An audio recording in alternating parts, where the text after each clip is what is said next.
material. Oh. You have to look at it in big scope, not I'm a worker bee scope, because they have worker bee answers. And people will choose the worker bee answers. Yeah. And they're able to change their Put configuration on your manager to a hat better frequency if they happen to and detect pick those interference. appropriate We've answers. shown this The second diagram thing in a is, previous it's a lot of video, but reading. it's worth mentioning, especially when we're talking about finding a Each frequency question is like 2 to 3 sentences long, over 80 questions. You have a limited number of People get tired of reading and they just start picking stuff.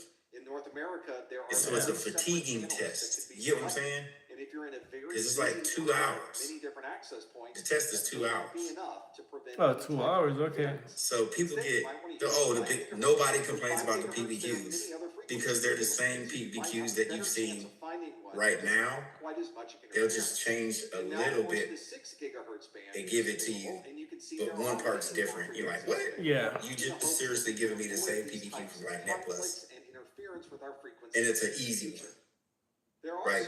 So all the PBQs you're gonna see, you're doing them now. They just take. My CYSA plus exam had 2 PBQs. You want to know what they were? Look at the configuration of your access point. It may have Mine was Mike can't get on his tablet. Routers. In many cases, He was at the airport enabling those configurations using the will public slow down Wi-Fi, or make the overall but he wireless can't get on network at work. less efficient. The best possible Okay, input is often join available the on network both Wi-Fi. That's one. So if all of your devices CorpNet. the most recent standard, Right. Okay. should Join signal CorpNet at option work. in your access point. Then the next one popped up. It said, Channel of frequencies in your what access was the other point. one? You may need to go back. They and tried to make it sure hard. This isn't conflicting with anything else. Oh, it was a Wi-Fi. In the meantime, it's very easy With network for someone to Wi-Fi. turn on an access point next door that could potentially conflict. The signals were jamming. Okay, change the signal Might also from. want to consider They turning both on had 6, so automatic change this one to so that your 11. access point can move to Oh, an and this one appropriate needs channel when WPA2 available. Enterprise. Yeah. Interference is one of the biggest problems you'll find. That's it. on a Like, that was it. interference That was the 2 comes from many PBQs I different got. sources. But often the interference The rest were all from other questions. access points themselves. Some access points may Nobody be complains in a about very the small area, PBQs, but their like, output power may be set and to I do that on maximum. purpose when they In those come out. cases, Like, you may be able to how'd y'all like the turn down PBQs? output power and PBQs are easy. That's not the problem. The questions were too long. By doing that, Yeah. you're limiting the interference Yep, that may that's what they be complain from about. other The access questions are too long. And it's not unusual to split the wireless network into smaller devices that are separated into. So you better get a good night's sleep before the CYSA exam, because you're gonna be doing a lot of reading. Wireless access for these devices, but you've now limited that load across 2 different access points using different frequencies. It's a lot of fluff in those questions that should not be there When these to frequencies distract begin you. to overlap. We've taken, for example, this 2.4 gigahertz network. You can see that it has a channel centered on channel 6 and another one on channel 11. That is exactly what we would expect to see here in the United States. There's one other channel available that would allow you to connect without conflicting with either of these existing networks. And that All would right, be everybody, let's channel take 1. 10. I'm gonna take If 10. I'm somebody gonna go get something. configured their access point in the wrong way, take a break. they could configure channel 8, and that channel 8 would overlap with devices that are communicating on channel 6 and devices that are communicating on channel 11. In this scenario, none of these devices would have the best throughput. It would probably been a better idea to put the new access point over on That'd take a long stretch there. distribute those frequencies so that they don't All right. interfere with each other. This message is brought to you by Apple Card. Each Apple product, like the iPhone, is thoughtfully designed by... As you've probably seen with wireless networks, the farther away you move away from the access point, the weaker the signal tends to be. We refer to this as attenuation, and this is a normal part of sending signals out over the air. Many administrators will measure this attenuation with their Wi-Fi analyzer, so they will walk around the facility to find out where the signal is the best and where the signal is the worst. And they may be able to make changes to the access point to improve those signals in places where it may be difficult to access the network. One of those options might be to increase the power output on the access point itself. Not all access points support this feature, but if it is available, you may be able to find exactly the right amount of power to cover the area that you need. You might also consider adding an external antenna to the access point or adding an antenna that provides additional gain. This would allow you to send the same amount of power out of the access point, but increase its ability to transmit over a larger distance. And if you're using antennas that are connected to the access point with coax, you do lose a bit of signal in the coax itself, especially when you're using higher frequencies. So you may want to limit the amount of cable that is run between the access point and the antenna itself, and you should always check the cable and make sure that it's not damaged where it could potentially be leaking signal instead of sending that out your antenna. Finding the right coverage for a wireless network can sometimes be a challenge. It's important to identify where users may be accessing the wireless network, and then you can measure just how much wireless signal may be available at that location. If you're in an area with many different organizations and companies, you might want to see where their access points may be located, and that way you know where to put your access point so that you're not creating interference with others that may be in the area. This might also be a good time to see what frequencies they are using. Perhaps they're only using 2.4 gigahertz and 5 gigahertz, which would open up the entire 6 gigahertz range for you. But of course, what we examine today will probably be different in the future. There's always changes and additions being made to people's networks, so it's sometimes useful to perform multiple site surveys throughout the year just to see if anything may have changed with the wireless infrastructure. One of the ways that you can visually see how the wireless network may be working is to create a heat map. You would walk around with your Wi-Fi analyzer and it would examine just how good the signal is at your particular location. The better the signal, the brighter the colors, and the worse the signal, the cooler the colors. This way you can immediately see where you may want to add or change the way your access points may be distributed. On older networks, you may run into a denial of service that could be created through a client disassociation. This takes advantage of older management frames in the 802.11 standard that have no protection associated with them, and an attacker can take advantage of that to remove devices from the network. You may find that a device is constantly removing itself from the network and then reconnecting again. Or you may find that it's never able to connect to a network because this attacker is constantly performing this client disassociation. If you're wondering if this is happening on your wireless network, you can capture frames using an 802.11 packet capture device and be able to see the client disassociation frames within the traffic itself. This will allow you to find the attacking device and hopefully be able to remove it from the network or disable it. And if you'd like to prevent these kinds of attacks in the future, you should consider upgrading to one of the latest 802.11 standards, which prevent this type of attack from occurring. If you have a number of different access points at work or at home, you may have configured those access points exactly the same with the same wireless network name or the same SSID. That service set identifier allows us to create a large wireless network using multiple access points. And as you move inside of a building or throughout a campus, your device will seamlessly move from access point to access point. This allows the network administrator to extend this wireless network to whatever size they might need, but it also requires that all of these access points are configured exactly the same. If users are moving from one access point to another, and the new access point does not have exactly the same configuration as the previous access point, they could be dropped completely from the network and they would be required to connect to the network again. If you want that seamless experience for your users, you need to make sure that all of your access points are configured exactly the same with their security features and other configuration details.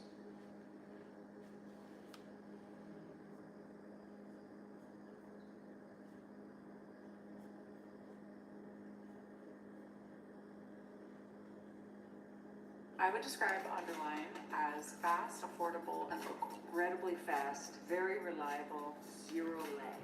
That's kind of fast. Consistent. Every network administrator will eventually be faced with a problem that says the network is slow. In actuality, the network probably is working just fine, but it will be the responsibility of the network administrator to determine what part of the network communication is performing poorly. And one of the ways that you can find this information is with a protocol analyzer. This will capture frames that are on a wired or wireless network and present the results of those frames in a format that a human being can understand. This capture capability may be built into the device you're using, so the switch, the router, or the firewall may have a capture function built into the software. Sometimes you can view the output on that device, or you may be able to output the file and view it in a protocol analyzer such as Wireshark. Wireshark can often show additional protocol decodes and additional details about the entire conversation traversing the network. And some network administrators will capture all packets to disk for later analysis. This is a big data analysis feature that allows you to store large amounts of information and quickly sift through that information to find exactly what you're looking for. Although this is used often in IT security, a network administrator will also find a great deal of use in the program Nmap.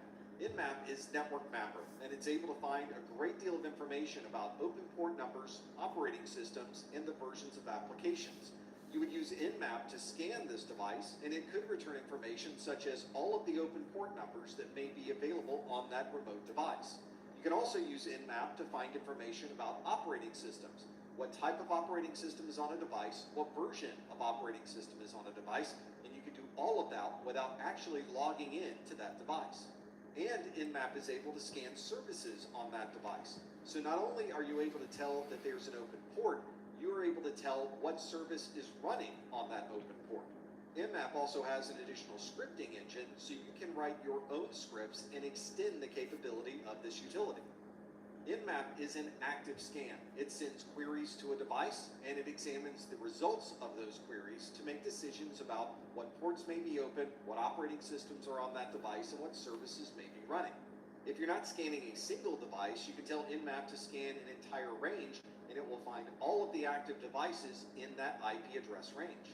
This allows you to build a map, not only of the IP addresses that are on the network, but information about the operating system, services, and so much more. If you were trying to find rogue devices or devices that you were not expecting to find on the network, Nmap is a great way to scan for those. Nmap can perform scans on the same subnet with just layer 2, which makes it very difficult for a rogue device to hide from an Nmap scan. Here's the results of an Nmap scan that was done to a single device at 10.1.10.222.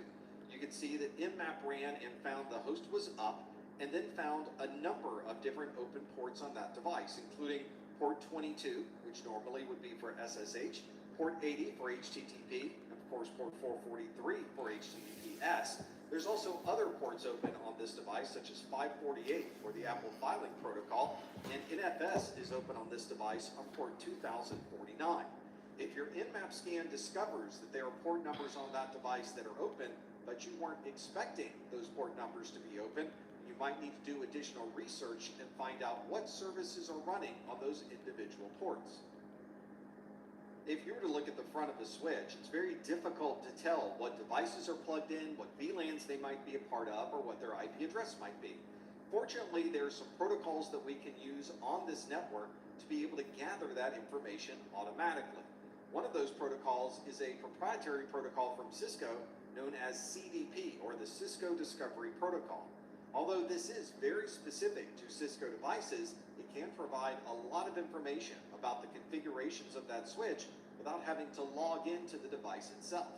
A more vendor-neutral version of this protocol is LLDP, or the Link Layer Discovery Protocol, and almost all switches support LLDP at a minimum so that you can start to gather information about how that device has been configured. Here's a protocol decode I took of a device that has both CDP and LLDP on it. This Cisco device is sending CDP packets, and you can see a breakdown of the Cisco Discovery Protocol version 2 in this protocol decode. Within this decode, we can see that CDP is telling us that we have one address on this particular interface, and it is 10.1.10.251, and the port number associated with that IP address is port Gigabit Ethernet number 2.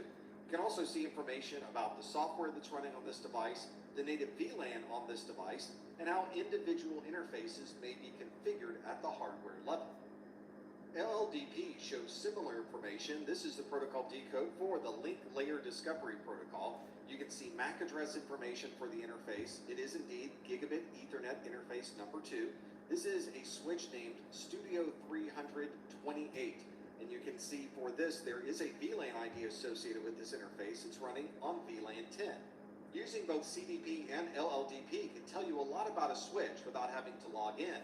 And many third-party applications and devices can use these protocols to present this information in a consolidated form. When you're connecting to the internet, it's often useful to know how much bandwidth is available on that particular link.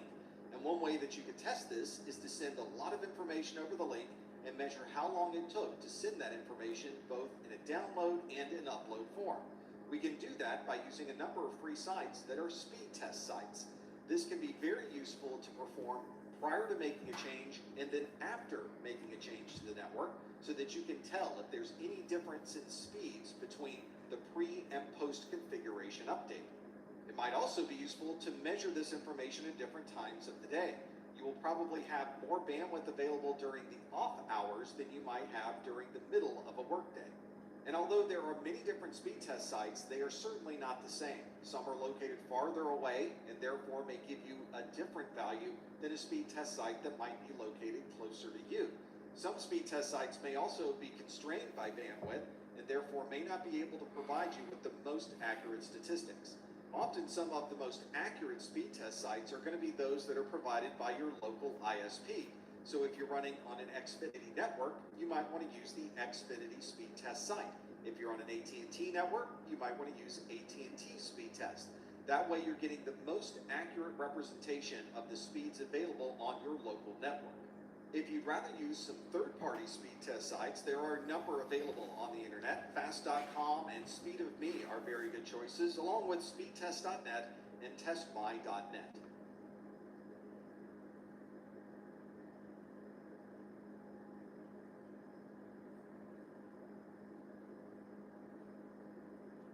Tackling your security concerns starts with a prompt.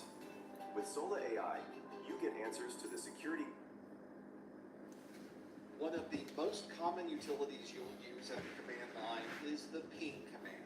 The ping command tells you if a device on the network is reachable, and if it's not reachable, it will give you information that might help you understand why that device is not reachable. This uses the ICMP protocol. This is the Internet Control Message Protocol to be able to query that device and get a response from that device. This will be one of the first things you do when you're troubleshooting a device. You would like to know if the device is on the network and if it's responding to these pings. So your first question will probably be, can you ping that host? Here at the command line of my Mac, we will run the ping command, but it works exactly the same whether you're in Mac OS, Linux, or Windows. We will use the ping command and we'll specify a host name. In this case, I will specify 1.1.1.1, which is a DNS at Cloudflare. And then we'll run the ping command. If everything works properly, we'll get a response like this, where the ping is working exactly the way you would expect. We are sending 64 bytes and we are receiving 64 bytes back from that 1.1.1.1. You will see sequence numbers for the ICMP protocol, a time to live, and then you have the round trip time. If you ever run into a situation where you are not able to ping that device, you will see messages saying that it is timed out and you are no longer able to access that particular device. If the network then is restored, you will start pinging that device again and you'll be back to seeing the response times for all of those individual pings. In Linux and Mac OS and in Windows, if you set this to continuously ping, you can use the Control-C command and it will stop the ping and provide you with a series of statistics about this particular ping session. A utility that you might find yourself using almost as much as the ping command is the traceroute command. This, as the name implies, will trace a route and tell you what routers are between your device and the device that is the destination. It will map the entire path between you and that secondary device. In Linux and Mac OS, you would run the full traceroute name as the command. In Windows, it's an abbreviation of that command, and it's called traceRT. This also uses ICMP, but it uses a different aspect of ICMP than what we were using for the ping command. In this particular case, it's using the ICMP time to live exceeded error message. This is a message sent back to the originating station saying that it was not able to complete this because the time to live has exceeded. And of course in IP, time to live is referring to the number of hops or the number of routers that we're going through, not the number of seconds or the number of minutes. Traceroute modifies the TTL and starts performing this test over the network. So it might start with a TTL of 1 to give you information about the first router. Then it will change the TTL to 2 so that you can get information about the second router, and so on. One of the challenges with ICMP is that many firewalls and other devices will disable or filter ICMP messages. So although our time to live may have been exceeded, there's no ICMP message that's being sent back because it's being filtered by another device. In your traceroute output, you'll know when the ICMP is being filtered because you'll see an asterisk instead of traceroute statistics. Depending on the operating system you're using, traceroute might work a little bit differently. For example, in Windows, the ICMP echo requests are used to send information, and we're expecting to receive ICMP time exceeded messages. There will also be an ICMP echo reply that is finally received once we make it to the destination device. As we mentioned earlier, ICMP is often filtered, so you may find that sometimes the information you're looking for does not make it back to your console. Other operating systems or different versions of traceroute might allow you to change what type of payload is being sent out. So if you're running Linux or Mac OS, you might have some options available at the command line to customize your traceroute messages. Got the new iPhone 17 Pro and Verizon picked up the tab. No way. Handsome and hilarious. It's a rare combo. New and existing customers can get the new iPhone 17 Pro on us on the best 5G network. I mean, where else would I get it, right?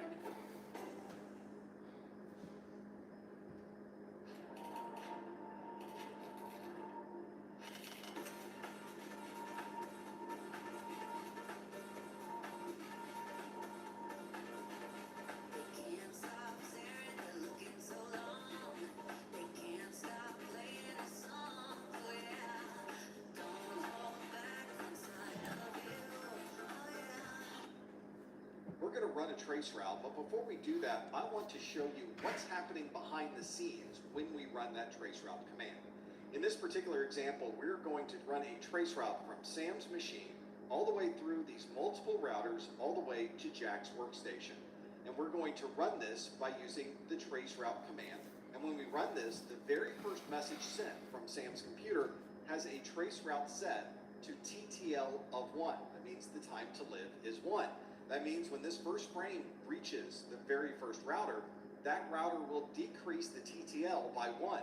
So that means the TTL will turn into 0, meaning our time to live has been exceeded. A message will then be sent back to Sam's computer saying the TTL was exceeded, and here's the IP address that reported that the TTL was exceeded. In this particular case, that was the 10.10.10.1 router, and it says that we were able to reach that router in 2 milliseconds. Next, Sam will send a trace route to Jack's machine, but the TTL will be set to 2. That means the packet will first get to router 1. That router will decrease the TTL by 1, and it will send that down to the next router that will also decrease the TTL to 1. And in this particular case, we've now exceeded the TTL, and that message will go back to Sam's workstation, and it will be noted in the output of the traceroute command. This process continues, and the traceroute command now changes the TTL to 3. That means it will go through the first router, be decreased to 2. It will get to the second router, the TTL will be decreased to 1. It will make it to the next hop along the way. The TTL will be moved to 0, TTL will be exceeded, and a message will be sent back to Sam's workstation, and that information will also be added to the traceroute output. The TTL will now be set to 4. The same process will occur where it will decrease the TTL through each router that it goes through until now it finally reaches the destination workstation, where Jack's workstation will decrease the TTL by 1 and send back a TTL exceeded message all the way to Sam's workstation, and that information is added to the traceroute results. Here are the results of a traceroute that I ran. Let's go through each line so you can see exactly what we're looking at in the output. I ran a traceroute to 8.8.8.8, which is a Google DNS server IP address. It started with the first hop. You can see the number 1 next to the first hop is 10.1.10.1, and it has 3 values next to it. By default, traceroute runs each test 3 times, and it gives you the 3 response times for each one of those tests. The next hop is hop number 2. It is 96.120.58.137. You can see response times for those. We have a hop 3, a hop 4, a hop 5, all the way through to hop number 10, which has finally made its way to 8.8.8.8, and of course you can see the response time measurements for that device. This displays every router that we had to hop through to get between our device down to the DNS Google server. This information can be very important, especially if later on you run into a problem communicating to that server. If you then ran a second trace route, you could compare your first trace route with the second to see where you might be missing a route or which router may be stopping this route from continuing. When you're troubleshooting problems on the network, you often need to perform a name resolution between an IP address and a fully qualified domain name. That is, of course, something done behind the scenes when you're using a browser or referencing a fully qualified domain name, but you might want to query the DNS server yourself to see what type of results you would get. There are two useful and very similar commands that you could use to perform this query. One of them is nslookup, and the other one is dig. This will allow you to make queries to a DNS server and receive a response to any of those queries. You can look at canonical names, IP addresses, cache timers, text records, and anything else that might be inside of that DNS server. nslookup is included with Windows, Linux, and Mac OS, and it allows you to perform this query to a DNS server. This utility is deprecated, which means the goal is not to use this particular utility in the future. Instead, we should be using the dig command. Dig is a utility that is also included with Linux and Mac OS, and there are some versions of dig that you can download and use in a Windows environment. There's an older version of the bind package that comes with an executable for dig. This is available from isc.org, although newer versions of the bind utility no longer include this executable in the package. Let's run the nslookup, and we'll use this command to look at www.professormesser.com. We can see that we get a response back from our DNS server. In this case, our DNS server is 1.1.1.1, and we can see that there are 3 answers that we received from that DNS server. One was that www.professormesser.com can be found at 104.22.73.108. We can find it at 104.22.72.108 and 172.67.41.114. You would think there would be one single IP address for that server, but we have redundancy built into these servers so that if this first IP address is not available, there are other IP addresses you can use to access the web server. Let's run the same query with the dig command, and again we'll choose www.professormesser.com. On this output, it shows us that we are performing a query, and we can see that for this question about www.professormesser.com, we're looking for the internet address or the A record associated with that name. And again, we get 3 responses. They are 172.67.41.114. That matches what we got earlier. We have 104.22.73.108. Again, we have a match. And we have 104.22.72.108. So the information we're querying with both of these utilities is the same. It's just that the format that's provided in the output is slightly different. If you're trying to query a DNS server, or you'd like to look at the configuration of a DNS server, you can find that you can access those records using either the nslookup utility. All right, team, USAA is open to spouses and kids of military who joined, like me. And grandchildren if their parents joined. Are you eligible, Coach Grom? It's complicated. USAA. Become a member today. Swiffer Duster traps 4 times more dust. 4 clean, even mom approves of. That reach. Making hard to reach. So easy. Now with dust-busting strips, it removes even built-up dust. Swiffer Duster Heavy Duty. Love it or your money back. Or dig. In earlier videos, we talked about the idea of capturing packets on the network in order to view the information that's being sent and to troubleshoot network issues. One of the ways you can do that is by using a third-party utility such as Wireshark, but many operating systems include this capability as part of the OS itself. A utility that allows you to capture these packets is the TCP dump utility. This allows you to capture packets right from the command line and either view them on the screen or save them into a file. TCP dump is usually included with Linux and Mac OS, and you can install utilities in Windows that would give you a At the gold scientists found 2 hard drives, internal hard drives that I bought a year ago. I'm like, where's those hard drives? Some SSDs. View that information on your screen. Fell out of a drawer. I'm like, what? There is a lot of information. Talk about lucky. However, and you may choose to put this information into a file that you can then download and load into Wireshark. TCP dump saves these files into a standard format known as the PCAP, or Packet Capture Format, and that is a format that can be easily read by Wireshark and many other third-party utilities. When you start looking at this information, it can be almost overwhelming to see hundreds or even thousands of packets all listed out on the screen. So it may take some time to understand how to parse this data and how to read it properly, but once you spend the time learning about these packet captures, you can gather a lot of information about the way the network and applications are running in your environment. Here's a view of a PCAP session from a Linux command line. Each one of these lines is a separate packet on the network. There's a mix here of IPv6 packets and IPv4 packets. You can see a number of these lines are communicating with the Jabber client, so it may be an instant messaging application. You can also see DNS information where someone is performing a DNS query to the Google DNS server. Another useful utility is the NetStat utility. NetStat is network statistics. It allows us to see who we're communicating with over the network and who might be communicating with us. NetStat-A will show you all active connections that are coming to your machine and the ones that you are making to a separate device. NetStat-B is used in Windows to show you the Windows executable that is being used to make that network connection. And then NetStat-N will show you the same information, but it will only show you IP addresses. It will not resolve any names from a DNS server. I'm in Windows, so let's run the netstat command.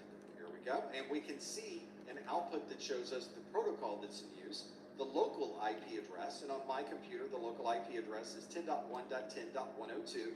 This also includes the TCP port number associated with this session, and you can see all of the IP addresses that I'm communicating to in each one of these lines. Some of these are established states, some of them are closing out, and some are waiting. We might want to see what executables are being used for all of these, so we can use the netstat command with the -b associated with it, and you can see the output is slightly different. You can see some of these are being used by servicehost.exe, some of them are the Microsoft Edge Web View 2.exe, we have the hxoutlook.exe, and there's even an Apple Mobile Device Service.exe. Let's start up an application such as Google Chrome. We'll have this start up on our screen, and let's run the netstat-b command again, and you'll start to see more information will appear. In fact, here is the chrome.exe showing us exactly what IP addresses we're communicating to, and we can see the status of every single one of those sessions.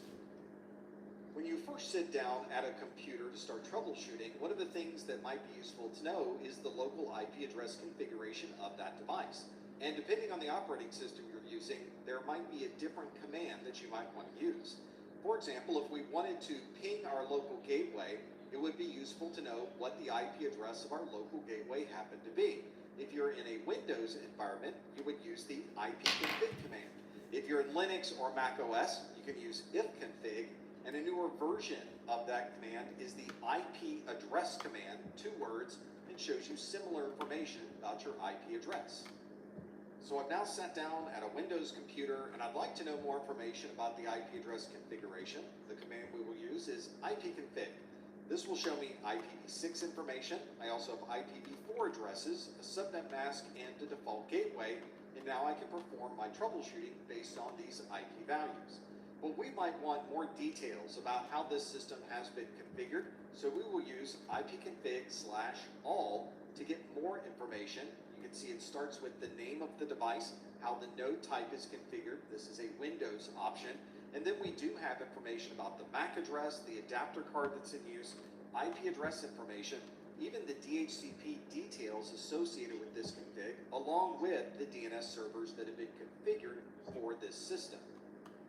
Over 2,000 lessons, over 100 videos for free. Yes, all the content on boot.dev is completely free. All the lesson explanations, the starter code, and even the videos. However, if you don't pay to become a member, then after a free trial of the interactive features, you'll find yourself in read-only mode. You'll still have all the content, but you won't be able to get personalized help from boots, pass off lessons, view solutions, earn certificates, complete quests, or level up. So, if after trialing the interactivity, you decide to keep it, use code BOOTS for 25% off your first payment. But if not, don't fret. You can still read and watch everything without opening your wallet. So go to boot.dev now and create a free account.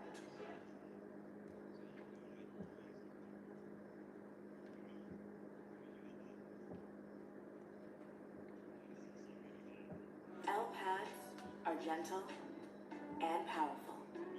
L period care. In macOS or Linux, you can run the ifconfig command, and I can specify an adapter name. In this case, EN0 is my Ethernet adapter. This provides information showing the MAC address, IPv6 address, the IPv4 address, Everybody doing okay? 10.1.10.249, and other details about the configuration of this specific Ethernet adapter. Knowing the IP address of a device is useful, but sometimes it's also useful to know the MAC address of a device. This can be especially useful if you're trying to look up this device in the MAC address table of a switch. One way to view this information is contained within your local ARP table. This is the Address Resolution Protocol cache, and it's one that is kept on every local machine. To view this, we would use the ARP-A command. This will list out the IP address and the MAC address associated with those IP addresses on your local subnet. This command works in Linux, Mac OS, and Windows, so you can try it on your own system. I'm going to perform an ARP-A, and we can see the IP addresses and MAC addresses that have been resolved previously and are stored in my ARP cache. There are some IP addresses on my network that are not in the cache. That's because I've not communicated to those devices lately. So let's communicate to one of those devices. I'm going to communicate to 10.1.10.234. You'll notice that is not in my ARP cache currently. So we'll simply ping 10.1.10.234. And we get a response back from that device. I'm going to finish that ping, and then let's perform the ARP-A again. You'll notice that 10.1.10.234 is now in the ARP cache, and I can see the MAC address associated with that specific IP because it has now been stored locally in my ARP cache.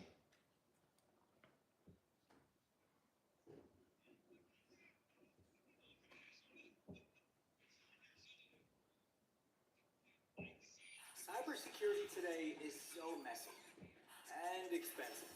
And why does it take so long? It really shouldn't be that. Get started with Sola, the studio where you can build any security app. Whether you're the security person or just the person tasked with security, tie together some loose ends or build up your security stack. You fit Sola to your needs. It's simple, quick, and free. Get security done with Sola.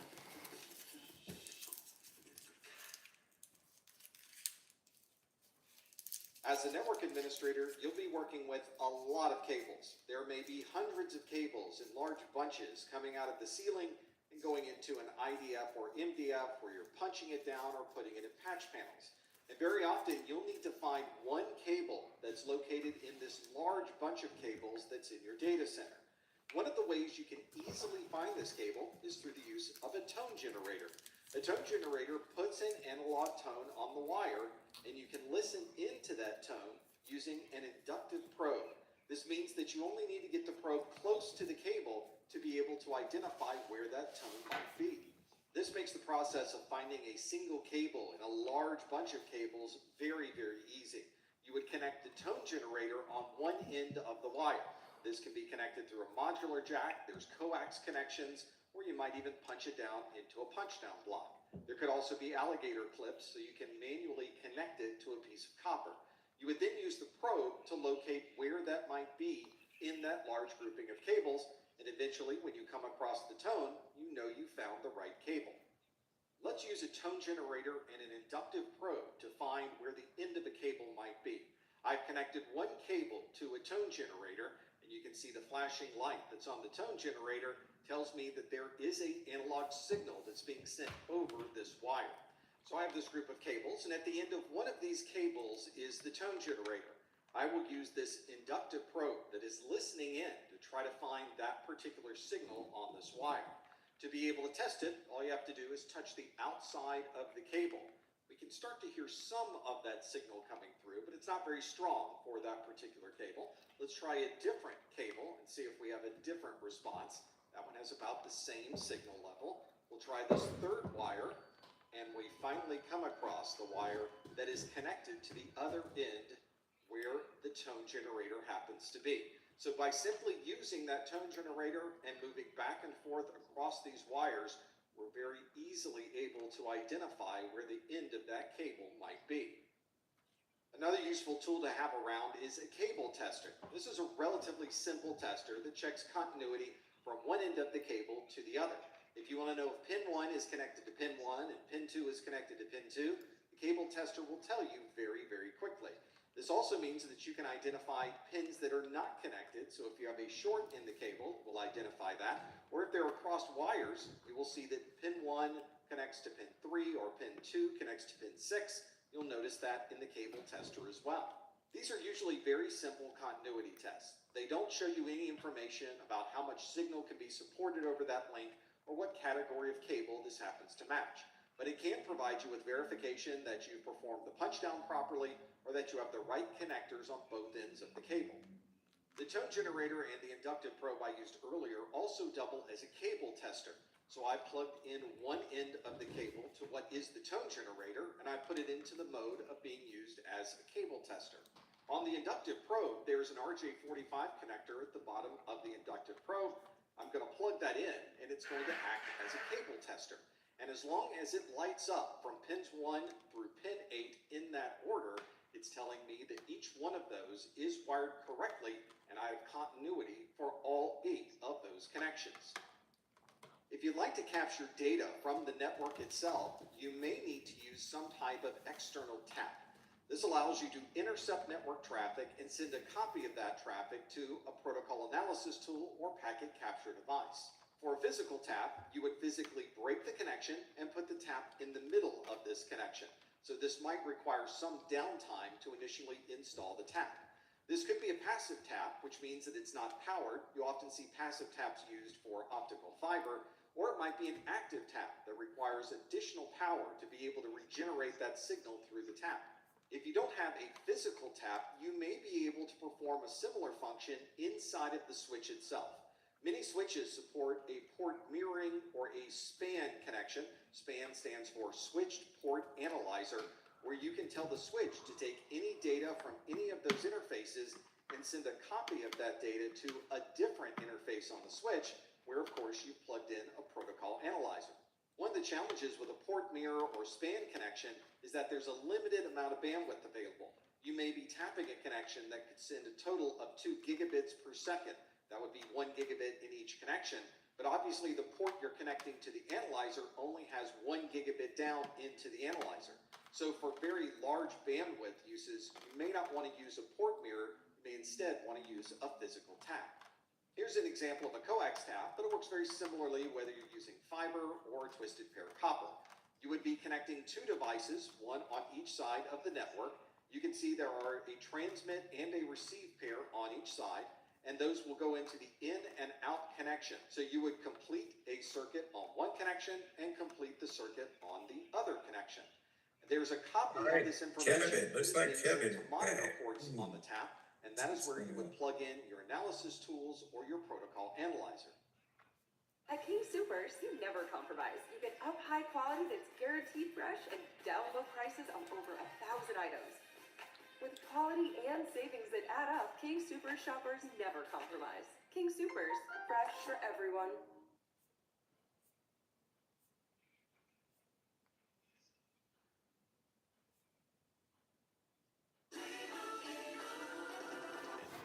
Imagine if we could tell everyone here that Liberty Mutual customizes car. If you have a wireless network, you may want to gather details about what's going over the air with a wireless survey tool. Wireless survey tools can tell you information about the coverage of the signal that's being received on the network. You may be able to identify potential interference, especially if it's coming from another access point. This might be a tool that's built into your operating system or a wireless access point, or it might be a third-party tool like this one that you can install into your operating system and be able to gather these wireless statistics.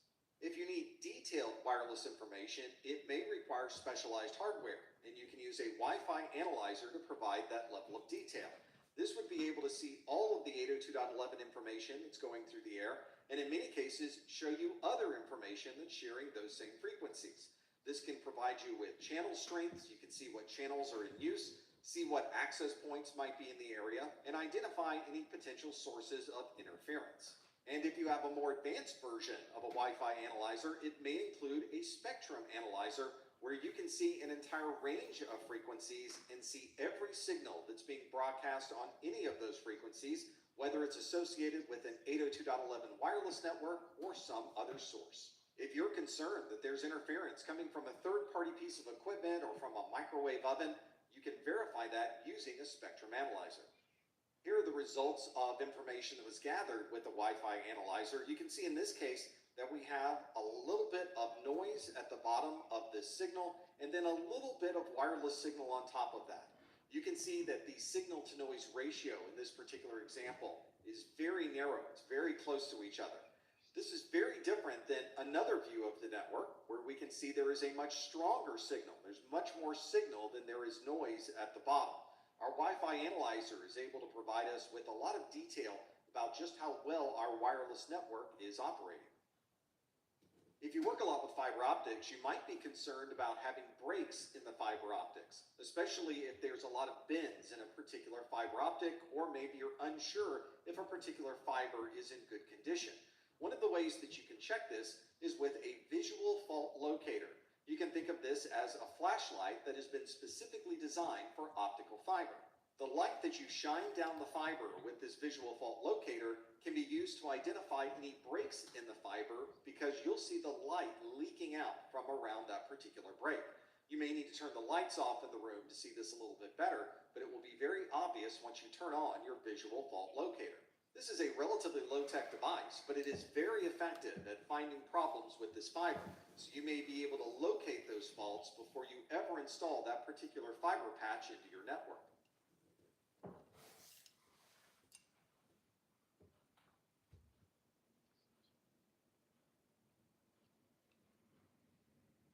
Welcome back to the strongest connection. With most options, I've been waiting for something special, but it's been buffering. But underline, our In your first job working with networks, you'll probably work with one of the major providers of network equipment, and you'll become very accustomed to using the command line for that particular equipment.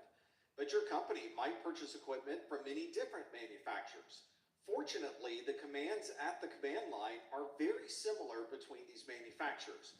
So if you learn the basics of how to use one manufacturer's switch, you can often use that knowledge to also manage another manufacturer's switch. This doesn't mean that the syntax at the command line is exactly the same between all of these different manufacturers, but it does come very close to each other. And the output has very similar information from one manufacturer to another. Once you learn the technology behind the commands, it becomes relatively easy to move back and forth from one manufacturer to another.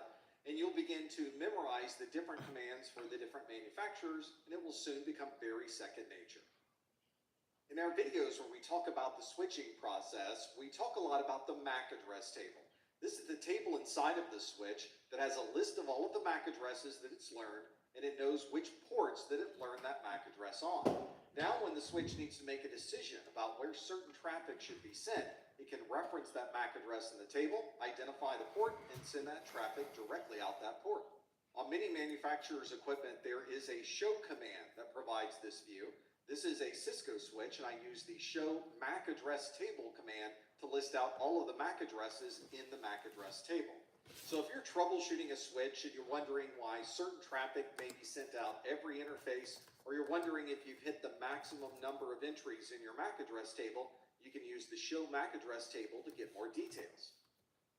We've also talked a lot about routing in this course, and if you'd like to see a list of the routes inside of the routing table, you can use the show route command.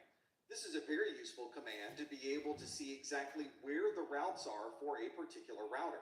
And you can use this command on each router to be able to build the path that it should take to get traffic from one end of the network to the other.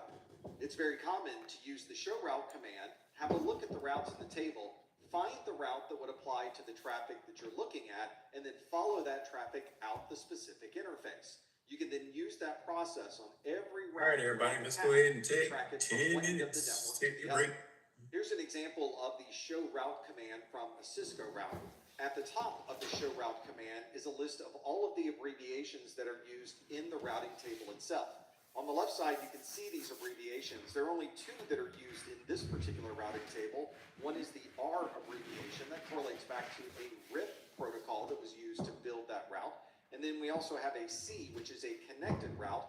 This means that this particular network is directly connected to an interface of this router. You can then step through each one of these routes to see which might apply towards the traffic that you're looking at. This first line of the routing table is for all traffic that would need to go to 1.0.0.0/8. You would get to that route through 20.20.0.2, and you would reach that next hop by leaving serial 3/0 as the interface. There may be a more specific route inside of this routing table, so you would need to evaluate each one of these routes to see if you have a more specific route that could apply to your traffic. Maybe our problem is not with switching or routing, but instead we're more concerned with the speed and duplex of a particular interface. Or we may want to know if there's any errors associated with a particular interface, and you would view that by using the show interface command. The show interface command will show you if an interface is up, if it's down, if it's connected, or if you've administratively disabled that interface. You can also view information about the speed, MTU, and any encapsulation types for that interface. And you may be able to identify problems. You can see if there's been any CRC errors on that interface, if you've dropped any of the frames coming through that particular connection, or if there's any input or output errors. And you might be able to get an overall performance view. You might want to see the total number of frames or the total number of broadcasts that have gone through a particular interface. Here's a view of the show interface command. This is an interface that is a fast Ethernet 0/0. So that tells us that it's a 100 megabit interface and it's connected on slot 0 and port 0. We can see that this particular interface is up and the line protocol is up, so we are getting signal on this particular interface. We can see the hardware configuration. This is running at full duplex at 100 megabits per second, and the media type is an RJ45. We can then see input and output rates. We could view any errors such as CRC errors and get an overall view of how this interface might be performing. When you make a configuration change to a device, this sometimes is done in a web front end, but very often you can view a text-based view of the configuration itself. Some devices only support a text-based view for configuration, and you can view that configuration right at the command line using the show config command. Thales is a global leader in cybersecurity, securing what matters most. At Tropical Smoothie Cafe, hitting your protein goals is a breeze. It's tropic time. This will show you information about the configuration that's currently running inside of that device, and you may be able to view configurations that are stored on the storage drive of that device. Each manufacturer has a different format and a different syntax that they use when they're storing information as part of a configuration. So you'll need to become more familiar with that manufacturer's specific syntax and layout to really understand what's inside of this configuration file. Here's a configuration file from a router. The configuration was so long that I had to separate it into separate columns. You can see the command is up here, show running-config. That's the command on this particular device that shows us the configuration that is currently active inside of this router. We can see the configuration is 830 bytes, the version that we are using, information about timestamps that will be stored. We can see router information, and then we have IP addresses, subnet masks, and other details that are associated with the individual router ports. There are many other details in this configuration, but it is nice that you're able to read through all of these details, and if you need to modify a configuration, you can simply change it at the command line and then view the configuration again. In an earlier video, we talked about viewing the ARP cache that's inside of the operating system that you're using, but there's also a way to view the ARP cache inside of switches and routers. You can do that with the show ARP command. This views the address resolution protocol cache that is loaded inside of that device, and it's very similar to the ARP cache that you would see inside of your operating system. So if you're trying to determine if a switch or router sees a particular MAC address that's associated with an IP address, you can view all of that inside of your ARP table. This is the protocol, the IP address, the hardware or MAC address associated with that IP address, and the interface that was used to identify that particular pair. If you're working a lot with switches, then you're probably doing a lot of VLAN configurations as well. So it's important to be able to view what VLANs are associated with which interfaces on that switch. You would view this by using the show VLAN command. This will list out all of the VLANs on this device, and it will show you what interfaces have been assigned to that VLAN. Not only can we view the assigned VLAN IDs, you can also see what the default VLAN is for this entire switch. You can see interfaces that are part of the default VLAN, or you can view any interfaces that may have been specifically assigned to a different VLAN. A lot of the switches that we use today can support Power over Ethernet, or PoE. This means that we're going to use the Ethernet cable to power up devices that are on the other end of this switch.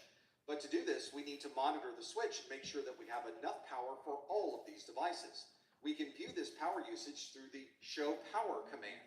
This will give us a list of all of the interfaces. It shows us if PoE is turned on or turned off for a particular interface, and then we can see how much power is being used by that particular device. This also lets us know if we can add additional devices to this switch. This particular switch supports 370 watts. We're using 40 watts, so we have 330 watts remaining. So if we need to add additional devices, we probably have enough wattage to be able to support those using this PoE switch.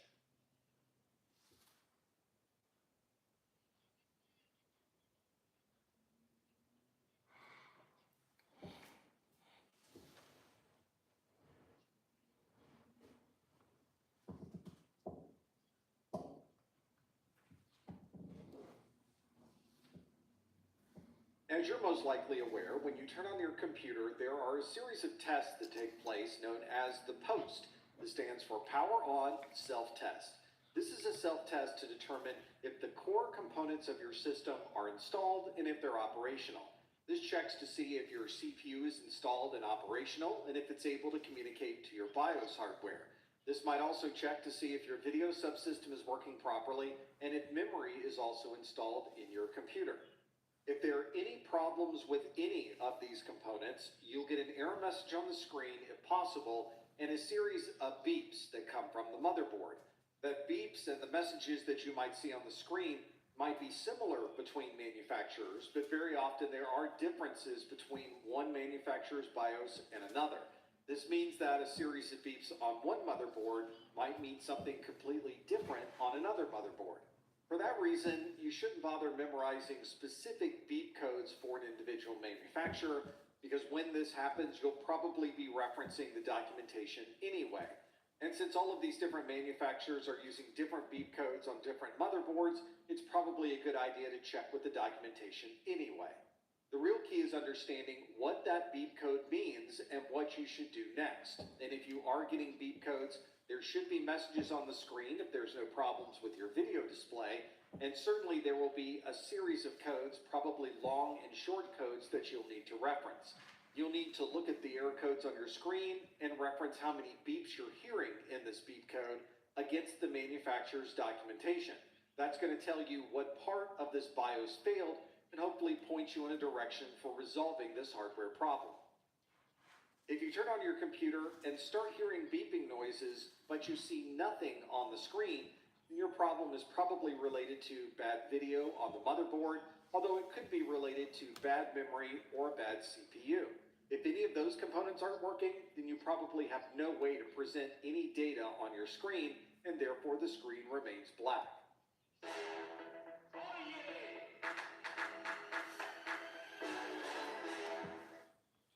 This is a team feeling zen. And these are the Dell PowerEdge servers that make them feel that way. They take care of themselves.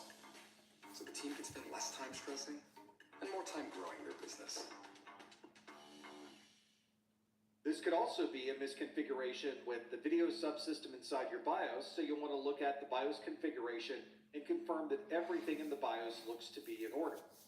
If you're powering up and you get a message that the BIOS time and date is incorrect, then it's very possible your problem is with the battery that's on the motherboard. One of the few reasons we still have a battery on the motherboard is to maintain the date and time, especially if there's no power source to the computer. This means we could move the computer, plug it back into a power source, and the computer already knows the date and time based on that clock that's keeping that updated when you're not connected to power. If your battery has failed, you'll be prompted to input the date and the time each time you plug in that computer and start it back up again. Simply replacing the battery on the motherboard will resolve this problem. You can put in the correct date and time, and you'll no longer be prompted each time you turn on your computer. And you may find when you start your computer that it tries to start an operating system from a USB key that you installed into the computer. This may not be the boot process you would like to have in place when the computer starts. So you might want to look at your BIOS and see what the boot order happens to be. For example, you may be able to set the USB connection at a lower priority than your internal SSD to ensure that that SSD drive is always referenced first during the boot process. You'll obviously need a valid operating system on whatever device you decide to boot from. So if it's an SSD or a flash drive, you'll need an operating system so that you can start from those individual storage devices. And your BIOS might give you the option to check that there is actually media plugged into that particular startup device. If there's nothing physically connected to those USB interfaces, then your BIOS will decide to go to the next device on its list of boot devices. When you're working on your computer, it's important to know what to do next when you run into a problem, because your issues might be bigger than you were expecting. Whenever you see an error like this, you know that the entire system has come to a stop. Michael, It might tell you that Kevin, your and device ran into a Jesus. problem and now needs to restart. It also says it's collecting some error info, and then the system in many cases will automatically restart for you. This message is referred to as a Windows stop error, and it's the kind of message you see when the operating system is not able to recover from some type of issue. Sometimes you'll see people refer to this as the blue screen of death, because if you see this message, you will need to restart your computer. And if you haven't saved any of the documents that you are working on, then you'll probably have a lot of work to do when this system restarts. Although this is a message we really don't want to see on our screen, it's important to know that there may be some very important details contained within this blue screen. For example, there might be a specific driver name on this blue screen, or it may have a specific stop code that you can then reference on Microsoft's online site. The blue screen will give you some prompts to help lead you down the path of troubleshooting this problem. For example, it says, for more information about this issue and possible fixes, visit www.windows.com/stopcode. And there's also a stop code provided on the blue screen, which is 0x Charlie 0000135. That's the information that you would put into the Windows.com website, and it will provide you with information on where you can start with your troubleshooting efforts. If you do get one of these Microsoft blue screens of death, or a BSOD, then your problem is probably related to something the operating system was not able to recover from, relating to bad hardware, bad drivers for the hardware, or a bad application itself. If this is something that just started after making a change or installing a new application, you might be able to use the option during startup to use the last known good configuration, run a system restore to move back to a particular date and time, or roll back the driver that you most recently installed. If you're getting this blue screen problem when you're starting your computer, you might want to try starting in safe mode to see if that can circumvent the issue. If you believe that this problem is related to the hardware on your computer, you may want to try taking out the adapter cards and reseating them, or removing the memory modules and putting those back, just to make sure that everything has a good connection. And if you've checked everything else and you think this may be related to the hardware of your system, this might be a good idea to run a full hardware diagnostics. These are usually provided by the motherboard manufacturer or the hardware manufacturer of the components within your system, and the BIOS that you have on your computer itself may have built-in diagnostics that you can use. You usually have the option to choose exactly which components you'd like to test, and whether the test should be quick or something that you might want to run overnight. The Windows blue screen is a well-known crash screen, but it's very specific to the Windows operating system. Applications running on that operating system may have their own crash screen to give you information about what happened with that application. Sometimes these error messages are very informational and tell you exactly what you can do to help resolve the problem. Other messages may not provide quite as much detail as you may have hoped. For example, an error message of error 47829 in brackets 22573, and a message saying frame buffer not supported doesn't tell you exactly what may have caused this problem or where to go to help resolve it. You, as the technician, need to make sure that you document as much of this information as possible. And although you don't understand exactly what error 47829 happens to mean, the manufacturer of the application may know exactly what's causing this problem, so providing them with this level of detail may help resolve this problem even faster. One of the best things you can do is to get a screenshot or take a picture of the error so that you can provide that to the manufacturer. This gives them context about what you were doing on the screen, and it gives them more information about the error message itself. Let's fuel up, Limo. Lots of people to tell about customizing and saving with Liberty Mutual. Those are mine. Cybersecurity today is so messy and expensive. And why does it take so long? It really shouldn't be that. Get started with Sola, the studio where you can build any security app. If you're working on a help desk, it might be useful to ask users proactively to add a screenshot as they're documenting the information for this ticket. To give you an idea of why it might be a good idea to get a screenshot or picture, I wanted to show you a couple of proprietary crash screens. Here's one that says, to run this application, you must first install one of the following versions of the framework, S000357.12.5567. I don't know either. Please report what caused this error along with the information below. Loader x86.cpp is not accessible. Another error message you might get, and this is one that's not uncommon, is one that simply says unknown error. Sometimes you're able to use this information to help troubleshoot. Other times all this really can provide you is a message that an error has occurred. But in both cases, there might be other details that you're able to gather from other log files or from the event viewer, and you should try to gather as much information as possible to provide to the application manufacturer. If the screen or external monitor of your computer is black and shows nothing on the screen, then you can go through a number of troubleshooting steps to help resolve this. If you're working with a technician, they may first ask, is the monitor connected? They want to know if the cable connecting that monitor is really connected to the interfaces on the monitor side and on the computer side. And not only should you check the HDMI, DisplayPort, or USB-C connection for this video, you should also check to see if the power cable is also connected. This is one of the most common reasons for a black screen, which is why it's the first thing we tend to ask. Many monitors can support input from different types of video interfaces. If you look at your monitor, it might have an HDMI interface, a DVI port, and a VGA interface all on the same monitor. So you need to make sure that the input selection of the monitor is pointing to the right interface that you're connected to. If you are plugging in with an HDMI cable, but your monitor thinks it should be looking for the signal on a VGA connection, then you obviously will see a black screen on the monitor. This might be a situation where you're able to see the information on the monitor, but it's very dim and difficult to see. In that case, you may want to check the internal configuration settings of the monitor itself, because there are brightness and contrast controls built into the monitor settings. This might require a number of buttons to press on the monitor, so check with the monitor documentation to see exactly what the process would be to check for the brightness. If you've done this troubleshooting and you still aren't able to get anything on the screen, you may be thinking that the monitor itself could be bad. One way to check that would be obviously to swap this monitor out for one that is a known good monitor and see if you're able to see any information on the display.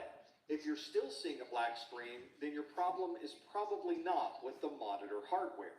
And if you find that you're able to see information on the screen during the boot process, but as soon as Windows starts, you get a black screen, this might be related to the video configuration inside of the Windows operating system. One way to start your Windows configuration with a generic video driver is to use VGA mode. You access that mode by using the F8 key during the boot process and choosing VGA mode as your boot option. To be able to use these computers, we need some type of power source. And if we don't have a power source, our computer is not going to operate properly. But the question is going to be, why are we not getting power to the motherboard of this computer? Is the problem in the outlet on the wall? Is the problem with the power cord itself? Or is the problem with the power supply of your computer? You'll need to check a number of different components to see where the power is and where the power might not be One of the best ways to do this is with a multimeter to be able to check not just the AC power that's in the outlet, but the DC power that's coming from the other side of your computer's power supply. You might also find that some components within the computer are working properly, but other components aren't working at all. For example, you may find that your fans are spinning in your computer case, but there's no other power or lights on any of the other devices inside of your computer. You may want to trace back the devices that are working to see where they're connected. Are they connected directly to your power supply, or do they connect to power sources on the motherboard itself? If the fans are spinning but we're getting no video when we start up, then it's probably a post error, which means your motherboard itself could be bad, or the video card of your device could be bad. And if the problem is that only your fans are working, it might be an issue with the voltage that's being sent out of your power supply. The fans themselves don't need a lot of voltage, but obviously the components on your motherboard need a lot more power. So you may want to grab your multimeter and check all of the different voltage outputs on your power supply to see if all of those are working properly. One of the more frustrating problems to troubleshoot is one where the computer is slow.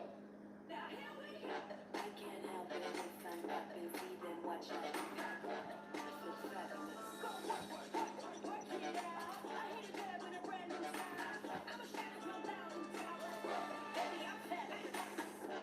There's the "did I just leak" look, or there's up to 100% leak-free protection from Tampax. If you're starting to get sluggish performance from your operating system, the problem could be almost anywhere on that system. So one of the first things you'll want to check is your task manager. This will show you how much CPU, memory, disk, network, and other metrics are associated with different processes in your operating system. You might find that certain applications have a high amount of CPU utilization, or there's a lot of information being transferred in and out of a particular application. The Performance tab can give you a graphical view of this over time, so you can see in the last 60 seconds how much CPU have we used on this system, how much memory has been available, and how much networking communication has taken place. This might help you narrow down where some of the more intense resource utilizations are occurring, and it might resolve the problem of any type of sluggish performance. If the problem seems to be more generic and not specifically associated with an application, you might want to make sure that your operating system is up to date. So run a Windows update and make sure that all of the latest patches and all of the latest drivers are installed. We almost forget how much information our operating system reads and writes to our storage drives. And if we run out of space on a storage drive, we'll find that our operating system is not able to work optimally. So check your disk space and make sure that you have available space. And if you're on a hard drive, you might want to consider running a defrag. If you have a laptop, you might be familiar with the power-saving modes associated with those laptop technologies. Very often, a laptop will automatically throttle down the CPU when you're not directly connected to a power source in order to conserve the amount of battery. But this might also cause a performance problem, especially if you have an application that wants to use as much CPU as possible. In that scenario, you may want to see if there's options to change the power-saving mode or disable it, or you may need to connect to a power source to get the best possible performance. And if you're still trying to narrow down where the problem might be, you might want to run an antivirus or an anti-malware scan just to make sure there's no malicious software that may be executing in your operating system. Our computers create a lot of heat. Hey Zeus, is that a crater? Places inside of your computer. The CPUs are creating heat. Very often they have their own heat sink because they're getting so hot. We have video adapters that often create a great deal of Okay, heat. well, not bad. Laptop I computers. see it. And I saw you message. memory modules put off It's a not great horrible. deal of heat. To be able to cool down these systems It's all right. and maintain the It's okay. temperature It's okay. inside of your laptop and computer cases, we have a number of cooling PVQs were a shock, though, weren't they? One common cooling method is using fans so that we're pulling in cool air to be able to cool the internal PVQs components, can be a and shock. we're putting hot air out the other side of the device. We very often will use heat sinks on top of these very He hot said the exam components. physically assaulted him. The PVQ slapped him around for sure. Clean, but there's no obstructions inside of your computer. That is how too much funny. air you can pull. But you do have a positive attitude. That's great. So we just gotta get you. We'll get you spooled up, man. Go back in. Go over some stuff. The system will automatically start There was one specifically. It was a PQ about very sluggish performance. switches, and by then, like, I was just burned out. Like, I was done.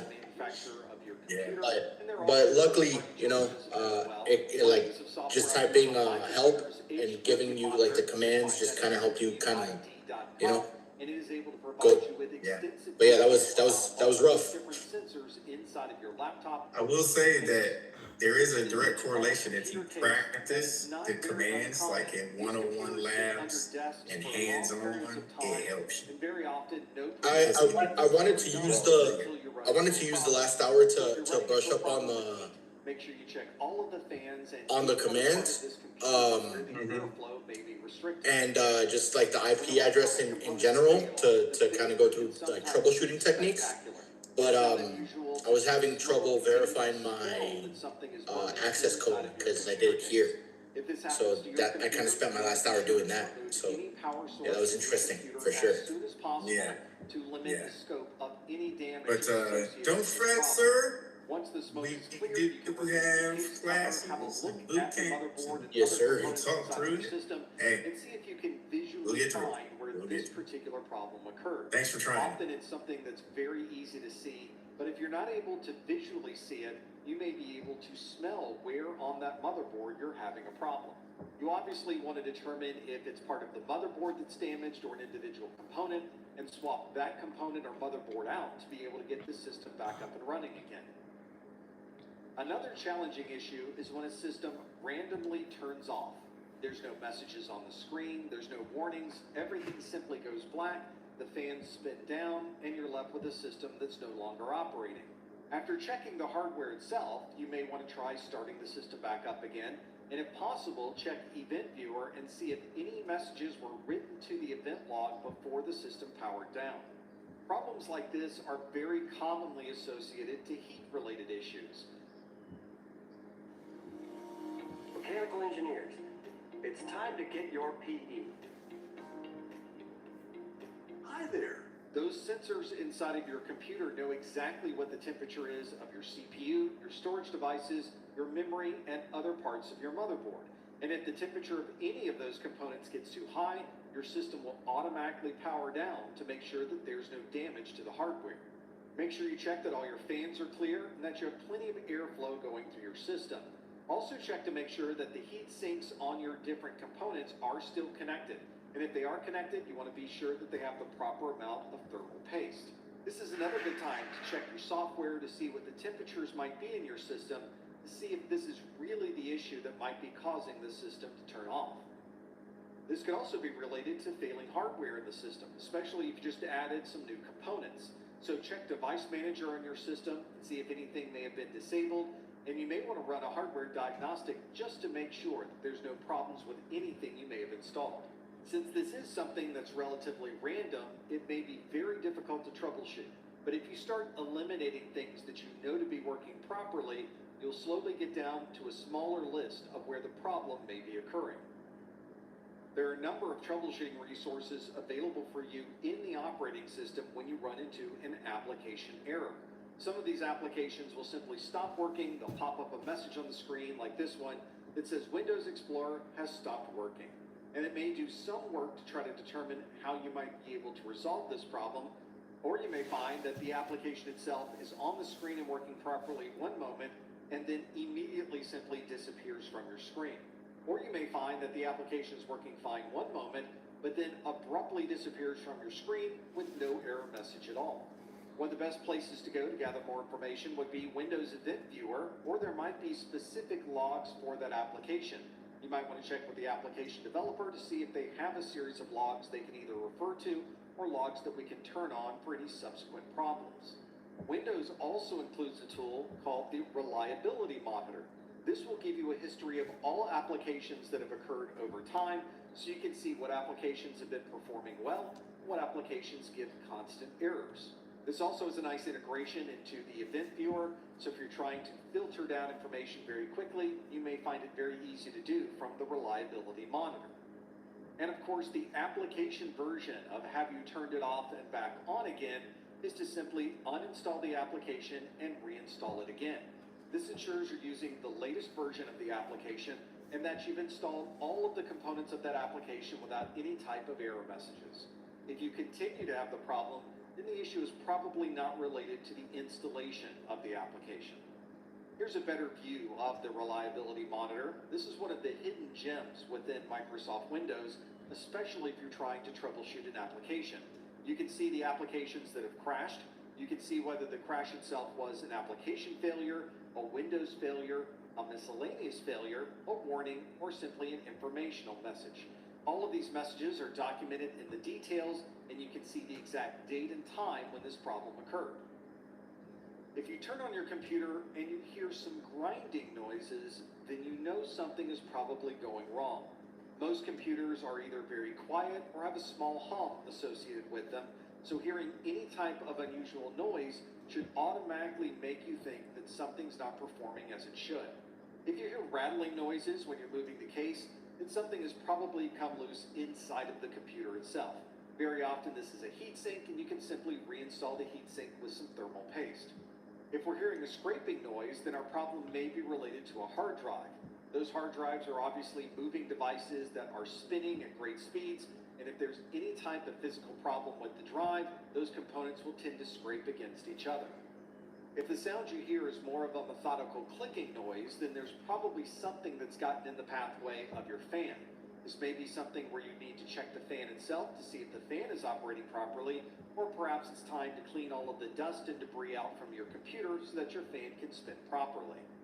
And if you hear a popping noise and you see or you smell smoke, your problem might be with a capacitor. The capacitors are located on the motherboard, and you may find that a capacitor looks fine with a flat top. There's no problems with this one, although right next door you can see there's a little bit of bulging on the top of that capacitor. Here's a view of some other capacitors. You can see the difference between a capacitor that may be flat on the top and one that might be bulging just a little bit. In extreme cases, this entire capacitor could blow, and you may have pieces of the capacitor that are now located in different parts of your computer. A blown capacitor might be a more difficult problem to resolve because you almost always need to replace the hardware. We talked earlier about starting your computer and having it prompt for a date and time. That's because the battery that's on your motherboard has failed, and you'll need to replace that battery so your system can properly maintain the date and the time. These are usually button-style batteries. They have a very low profile on your motherboard, so they don't take up a lot of room. They are usually very easy to remove and replace, and you can generally find these at most stores. If you have an older computer, you may find that removing this battery completely resets your BIOS configuration. On most modern computers, however, removing this battery will not change any of the configurations of your BIOS, including any passwords that have been set in the BIOS. If you need to remove or completely reset your BIOS settings, then you'll probably need to use a jumper to be able to do that rather than removing this battery.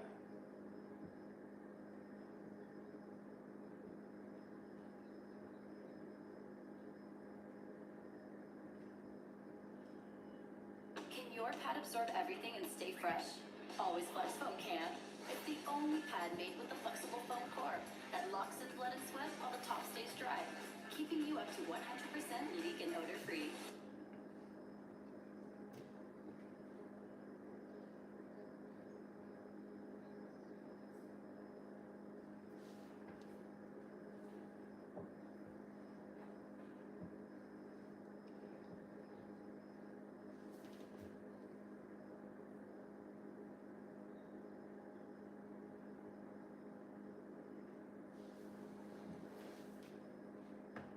If you're working on your computer and you get a message that says, cannot read from the source disk, or an error message that's very similar to this, then our problem is that we're either not able to write to the storage drive or read the information that has already been stored on the storage drive.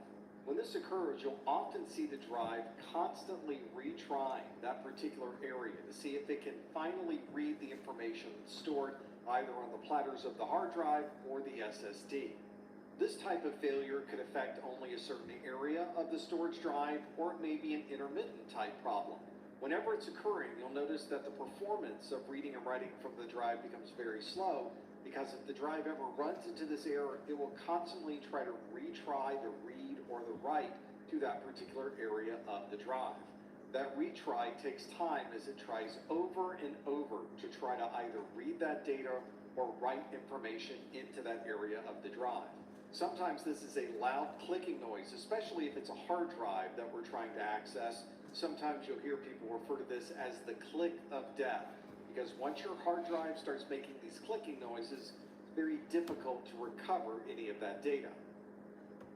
These hard drives have platters inside that are spinning very rapidly, often at 5,400 revolutions per minute and higher. There are also these actuator arms that have heads on the end that are moving back and forth across those platters, and those can also have physical failures. All of these components have very high tolerances, and if any one of them happens to fail, it often creates a cascade effect with all of the other parts of the spinning drive. You'll also notice that a lot of these components are metal, so when you do start to have a failure, you'll start to hear clicking noises or grinding noises or the sounds of metal on metal. This may result in getting very poor performance as the drive continuously tries to retry writing or reading to that drive, or you may get an error message on the screen and no access at all. Once you start having a physical problem with the storage drive, it can be very difficult to recover from that particular problem. This is one of the reasons that we always tell you to make sure that you have a very good and recent backup of everything that's on your system. If you do start to hear these noises and you haven't gotten a recent backup, this is your cue to stop what you're doing, get a backup system, and back up as much data as possible from that storage drive. From that point, we can start doing a little more troubleshooting. We might want to check for any loose or damaged cables if this happens to be a desktop system. This might be an easy fix where we simply reseat a cable and we're able to communicate properly to that drive. We should always be aware of any heat problems inside of our computer case, and it could be that our storage drive is getting too hot to operate properly. You might want to check your monitoring software on your computer to see what type of temperatures we have inside of your case and on the storage drive. If we've recently added new hardware to our computer, we could have a problem with how much power is being provided by the power supply. So you might want to perform an audit of all of the components in your system and calculate how much power they'll need, and then compare that to the capabilities of your existing power supply. If the drive is still working, you may want to go to the manufacturer's website and download a set of their recommended diagnostics. This is a test that you would commonly run overnight, and you would try reading and writing to every single sector on that particular drive. This would give you an idea of whether the problem is isolated to a small area of the drive, or if it is a much widespread problem with that particular storage device. When you boot your system with a bad drive, you may see messages like drive not recognized or boot device not found. Sometimes there will be lights showing you when access to the drive is being attempted, or if you're seeing no lights on your system, it could be that the drive is completely unresponsive. These error messages will often be accompanied by beeps to let you know that an error has occurred, and if you are getting video on your screen, you may also have an error message that has more detail. If you get a message that an operating system was not found, that means that the drive is available and the system is able to access that drive, but it's looked through the file system on that drive and is not able to find any available bootable operating system. If our message is that we're not seeing any drive at all and we're not seeing any access lights on the front of our computer, then it could be that we have a bad cable connection. You'll want to try reseating the power and the data connectors for your storage drive and see if it's able to see the drive after a reboot. Also check the boot configurations in your BIOS. You want to be sure that the boot sequence is what you would expect, and you want to be sure that your BIOS is not configured to look at any removable storage devices to be able to boot from those. If you have a USB flash plugged into an interface, your system may be trying to boot from the USB drive instead of your SSD. And if this is a brand new storage drive that you're using for the very first time, you may want to double check your cables, make sure it's getting the proper amount of power, and that you're accessing that drive properly from your system BIOS. If you have any known good cables that you could swap out for the cables you're currently using, it would be a good way to easily check to see if your problem is simply related to the cable connection instead of the storage drive itself. And if you think the problem is with your motherboard or the SATA interfaces on your system, you might want to remove that drive, move it to a different computer, and see if you see the same problem occurring on that separate system. Future-proof your home and garden with AARP today. harvest the rewards for years to come. As we mentioned earlier, these hard drives are mechanical devices. And because of that, the question is not if your hard drive is going to fail, but when is your hard drive going to fail? If your drive has failed and you need data off of that drive, sending it to a drive recovery service is expensive and time-consuming. If this is an SSD that has failed, you may find that you're not able to write to that SSD, but you are often able to read the data from that SSD. In all of these cases, the data that's on the storage device could be corrupted, or it may simply be unavailable and inaccessible going forward. This might even be difficult, if not impossible, to recover depending on the type of problem. This is why we always tell you, have a backup of your data. Having a backup can solve all of these problems for you, and you may be able to recover the data in a relatively short period of time. If you're working with a server, you probably have more than one drive inside of that server, and very often we've configured those drives as a RAID array. That is a redundant array of inexpensive disks. Any one of the drives that happen to be in that array could potentially fail. It could be that the drive itself has failed. Maybe the drive is not receiving enough power. That's the reason we can't communicate to it. Or it may not be connected properly, or might have a bad cable, and that might cause a communications issue. Most RAID arrays will give you detailed information about what's happening with that array, especially if there's an error.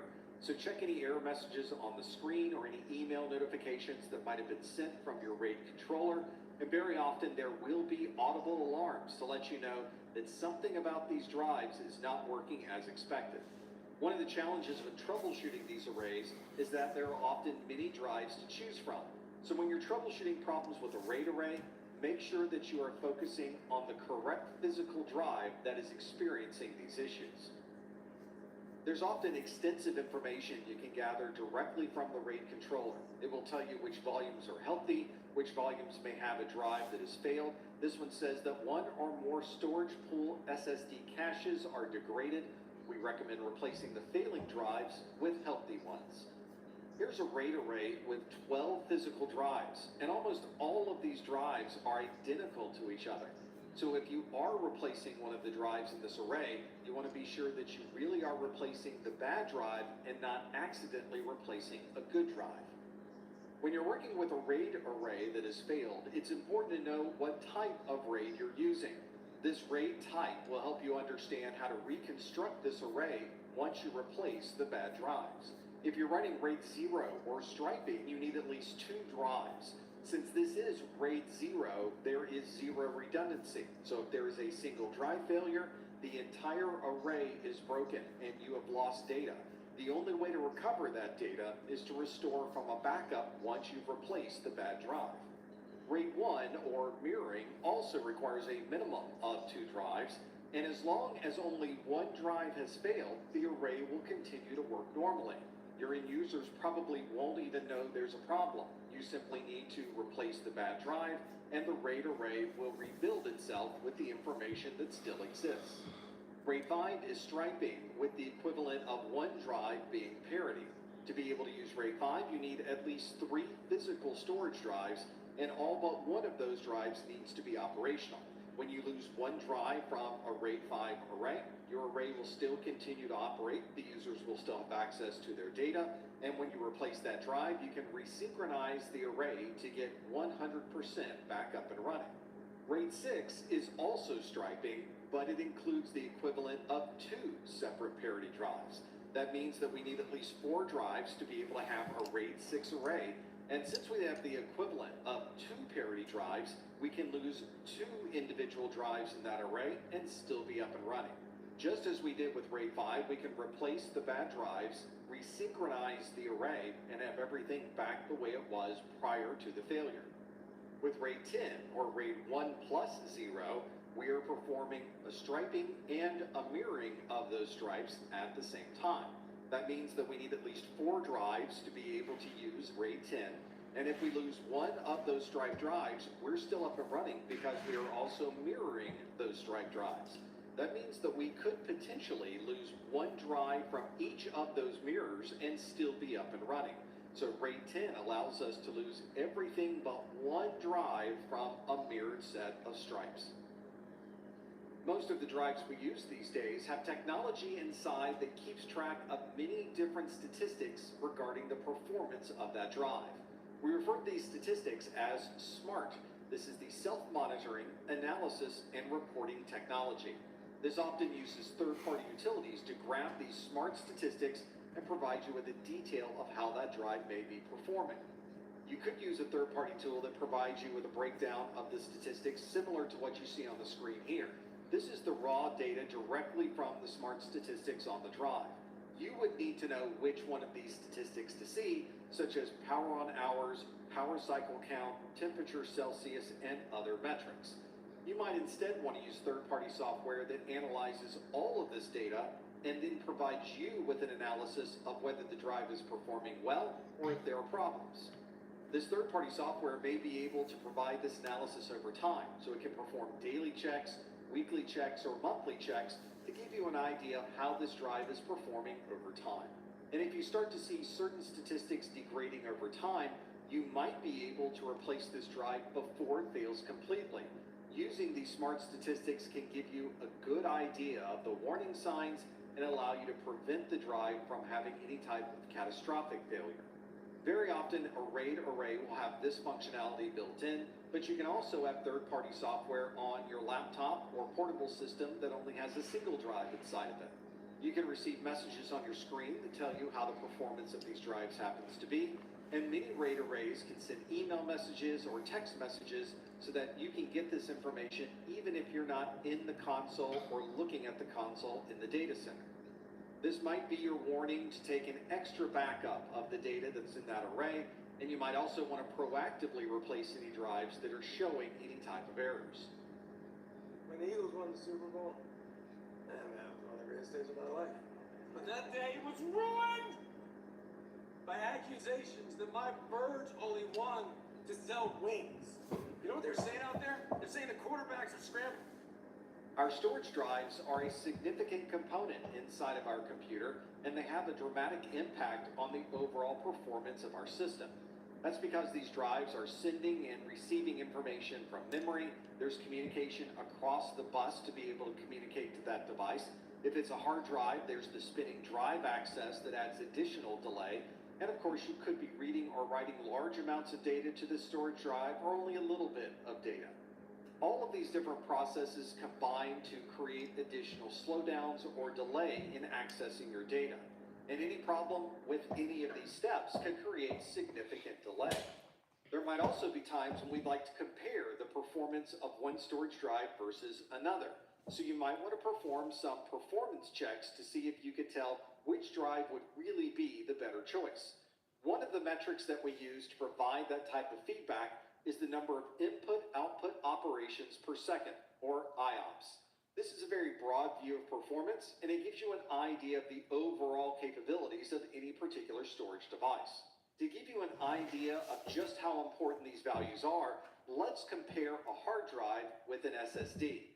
The number of input operations per second of a hard drive is approximately 200. That's the maximum number of operations you would see for one of these spinning drives. But if you replace that hard drive with an SSD, a solid-state drive, your IOPS goes up to approximately 1 million. That is a significant difference between the spinning hard drive, and very often we tell people to simply replace their hard drive with an SSD, and they've immediately upgraded their system. If you boot your system and you notice that certain drives are no longer accessible from your operating system, it may be that those have been disabled in your BIOS or there was some type of error with your BIOS. You may want to check your BIOS logs or the BIOS configuration to see if your system is really seeing those drives as being accessible. If this is an internal drive, it may just be a loose cable or something that may have been disconnected, so simply reseating those cables will usually solve that problem. If it's an external drive, then you want to check all the cables going to that particular drive, and you may want to check the drive is receiving power through the power connection. In some cases, a user may boot their computer, but the drive that's missing is not a physical drive on their computer, but a drive that they would normally map across the network. This is done usually during a login process or a login script, or it may be something the user can do manually. You might want to look at your operating system and see what the status is for map drives across the network. This is the map network drive for Windows, where you can select what drive letter you would like to use, the folder, which in this case is pointing to a server called Gate Room, and the share on that server is called Mission Reports, and you might even want to make sure that the check mark says that it will reconnect at sign-in, so the next time this person boots their machine, this drive letter will automatically connect across the network to the Gate Room server and the Mission Reports share. We've been talking during this video about the drives that go bad, but we could have cases where the drive controller is going bad. We often see this if we're using an external drive controller, which we often do when we're configuring a RAID array. When you boot your system, you might see messages like this one. This one's booting up and telling you what different function keys you can press. It tells you the type of processor you're running, how much memory is in the system. There is a boot agent for the Ethernet device because you could boot across the network. And then we come to the section that tells us about the drive controller. It tells us that we have a Dell PERC H200 6 gigabit SAS HBA BIOS, and that is related to the drive controller in this Dell server. This says there is an integrated RAID exception detected, and that a volume is currently in the state of inactive and optimal. So you would need to go into the configuration utility to provide more investigation about why that controller is having a problem, or why the drive connected to the controller is having a problem.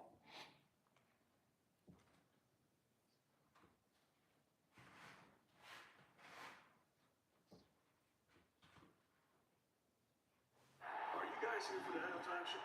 Oh, no. We're here to help people customize and save with Liberty Mutual. So that's why the evening music.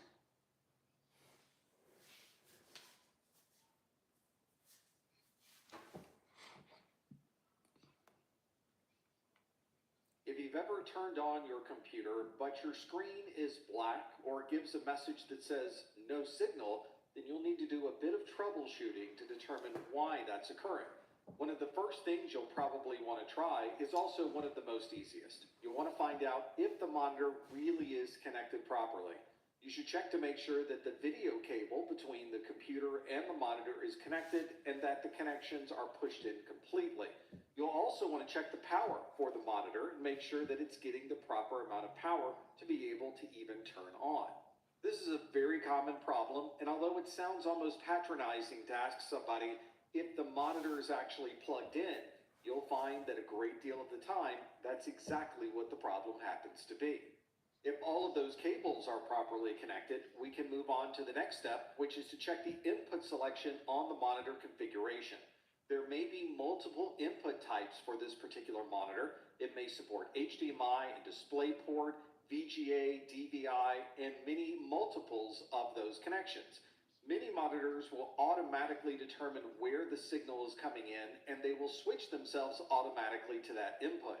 But not every monitor performs that function. So you want to check the monitor configuration and make sure that if you're plugging in an HDMI cable, that your monitor is configured to look for signal from the HDMI port. If you can see a video signal, but the screen is very, very dim, your problem could be with the brightness or the contrast. Most monitors have options to allow you to turn up and turn down those values. So it may be a simple configuration setting to get that brightness turned up so that you can see the display. And if nothing seems to help this problem, it could potentially be a hardware problem with the monitor itself. So you may want to try moving this monitor to another computer and see if the problem still occurs. Or you might want to find a known good monitor and plug into this computer. And if you're still having problems, you know the issue probably isn't with the monitor hardware. And you may be able to see information on the screen when you're booting up. There may be BIOS messages that go by. You might even see a Windows splash screen. But as soon as that splash screen disappears, the screen remains black. It could be that the configuration settings of the operating system are not set properly for the type of monitor that you're using. So if you're booting into Windows, you may want to try the Windows VGA mode, which you access by pressing the F8 key while the system is booting up. VGA mode is a generic mode that works with practically any monitor, so you know running in VGA mode should be one that is compatible with the monitor that you're using. If you've ever been in a conference room, you've probably seen these LCD projectors that are hanging from the ceiling or sitting on the table, and you'll notice that they give a very bright display. They're able to do this because inside of this very small device is a very bright metal halide bulb. That bulb gets very, very hot because it is putting out a lot of light. If you were to measure it, it gets around 1,000 degrees Celsius inside of that bulb. Because these bulbs get so hot, you'll notice that these projectors have fans inside that are constantly running. There are also temperature sensors inside of these projectors, and if they get too hot, the projector will shut down to avoid damaging that bulb. And if you gracefully power down this projector, you'll notice that even though the light turns off, the fan will continue to run for a number of minutes. That's because the projector is slowly cooling off that bulb to help prevent it from having any damage to the bulb itself. These bulbs are relatively expensive, so this entire process of cooling the bulb is to make sure that we don't damage the bulb and that the bulb stays active and working as long as possible. With enough use, however, these bulbs will eventually fail, and you'll need to swap the bulbs out. On many of these projectors, it's a relatively modular process. They're designed for the end user to be able to open up the projector, take out the old bulb, and replace it with a new bulb. If someone is going through the process of replacing the bulb, especially if these projectors are ceiling mounted, you might want to spend some time cleaning all of the dust and replacing the air filters inside of these systems. This will ensure that you have plenty of cool air that is able to be pulled through this projector and is able to keep that bulb as cool as possible. One of the things you'll notice about LCD display specifications is they tell you exactly what the horizontal pixels and vertical pixels are for that display. That's because those pixels never change. You will always have that number of pixels in the horizontal, and you will always have that number of pixels in the vertical. We refer to these numbers of pixels on the display as the native resolution. And if you want this display to be as crisp and clear as possible, you will want to match that native resolution in the video settings of your operating system. If you set your computer's video output to be different than the native resolution of the display, it will try to adjust the screen to fit into the resolution that you specified. But one of the things you'll notice is that the text and the graphics will not be as crisp as you might expect. This graphic shows us what the monitor looks like when you set the operating system to a resolution that is not compatible with that native resolution of the display. You'll notice that some of the text is trying to adjust to that different size by expanding and contracting the size of the letters. And if you look at this overall on the display, it is certainly not as crisp and clear as if you had selected the native resolution. If this is what your display looks like, you may want to try changing the display resolution in your operating system. If you don't want to use the native resolution of the monitor, you can... It's your bag, sir? Okay, then why? Oh, you the gecko! I filed a claim for my car with the Geico app. Only took 2 minutes. Well, I mean, go. You could try a multiple of that native resolution to get the best possible output on that display screen. If you ever look at a monitor that is always on and always displaying the same type of information, you'll start to see information that is still on the screen, even though the other information on the screen has already changed. You may see some ghosting or some background colors from information that previously used to be shown on that particular display. We refer to this ghosting of information that is no longer being shown as burn-in. That's because the information that was displayed on the screen has been there for an extended period of time. Many monitors will try to prevent this from occurring by examining the information that's being displayed on the screen. And if the monitor notices that not much on the screen is changing, it will slightly shift the image on the screen a few pixels in one direction or another. This is in the hopes that it's able to move the monitor just enough to prevent any type of burn-in, but not move the picture enough that you might notice. You may see this mentioned in the monitor configuration as pixel shift, and you may want to make sure that that is turned on for your monitor. This was a much larger issue on the older style CRTs or cathode ray tubes, but these days even LCD monitors have this particular issue. On LCD monitors, you may hear this referred to as image sticking, and it might be possible to remove that image from the screen by putting a different image on the screen for an extended period. For example, you might want to display a white screen overnight just to see if you can remove that image sticking from your LCD monitor.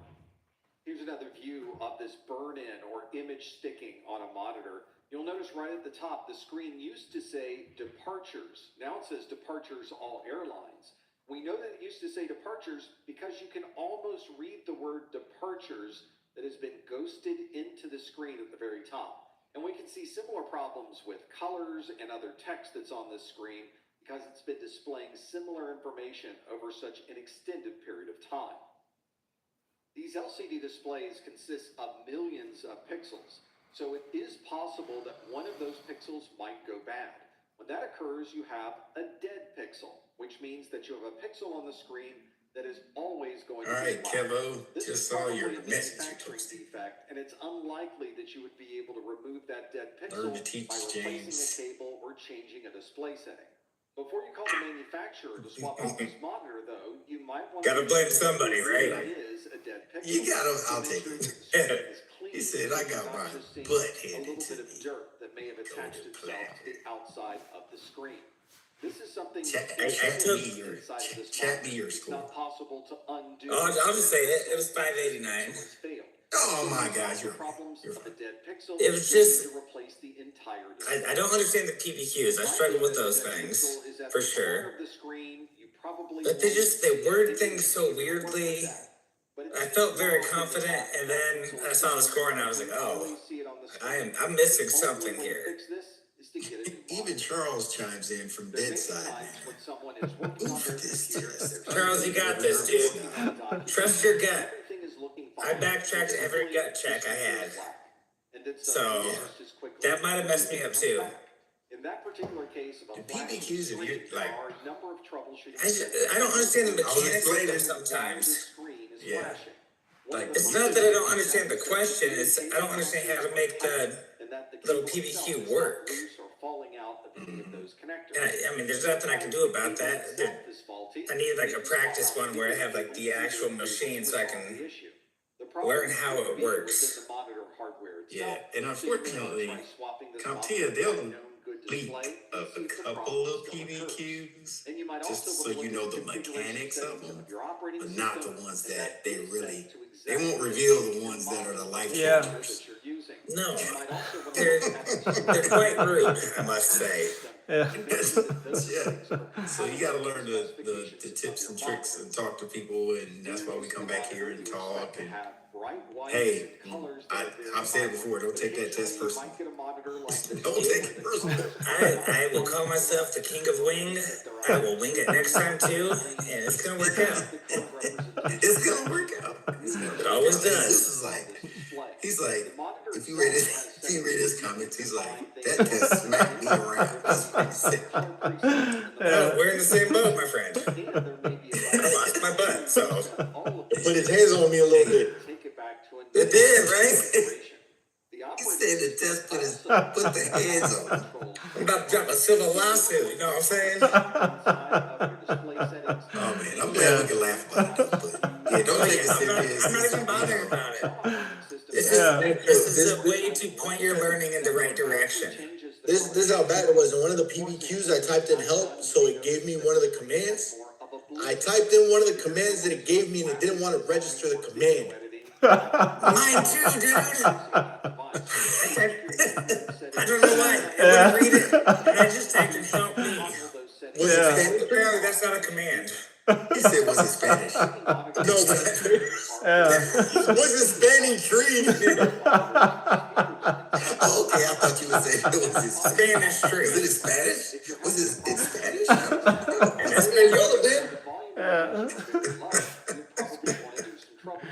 yeah. If the monitor has speakers, hey, we'll work with it. Now we got a baseline, so what we'll do is just we'll hold starting tomorrow. We'll do breakouts for like an hour, right? And we'll walk through some stuff. Everybody can jump in. Jesus said still don't know it, but we'll get it. Tomorrow we'll start just how we do. We'll talk about it tomorrow. Then the next day, set an hour aside each day. We'll get it, and we'll get you another voucher to go back in. We'll talk about the PBQs. It's so frustrating because I did all the LinkedIn tests, and I got like 68% was my low and 93% was my high. Most of them were above 80, and the somehow I just get this test that just has all the stuff in that 63% range. Less hassle. If I could have just got a different test, I probably could have passed that. Dang. How many PBQs did you get? Yeah. 6. The HDMI port as well. Y'all Wow. got hammered. Yeah. Yeah. Yeah. PBQs. Oof. I can't even remember them. There's so many of them. I got all mixed up, discombobulated. I got 6. That's too many. Yeah, I got 6. Because I don't know how to use the PBQ thing. Yeah. Yeah. So I just had to Don't worry. those are all just wasted answers. So that's probably most of my points right there. Don't worry, I will get you straight. Set those brightness controls, and that should be the first Do you have PBQs for me? having a problem with a dim screen. Don't worry, You might I also will want to get check you your straight. operating system. These days, Yeah, I many will be operating fine. systems are set to I got modify you. the display output depending Yeah. on the time of day. We'll or do how breakouts. is being received on that particular Okay. computer. Okay. So you might And want by to the way, any of y'all can auto volunteer to function do in the operating system. Or if you're study running on a hall, laptop like and you Aaliyah don't has plug in a twice. power source, Any one of y'all it can might if you naturally want to. dim the Oh, yeah, display Aaliyah's on so the smart. laptop We'll break just so out. you can We'll break out consume study that much halls. battery.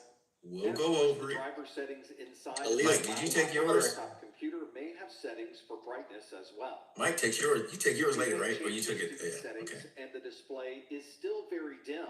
The issue could be He with takes the his later. backlight of the But, display itself.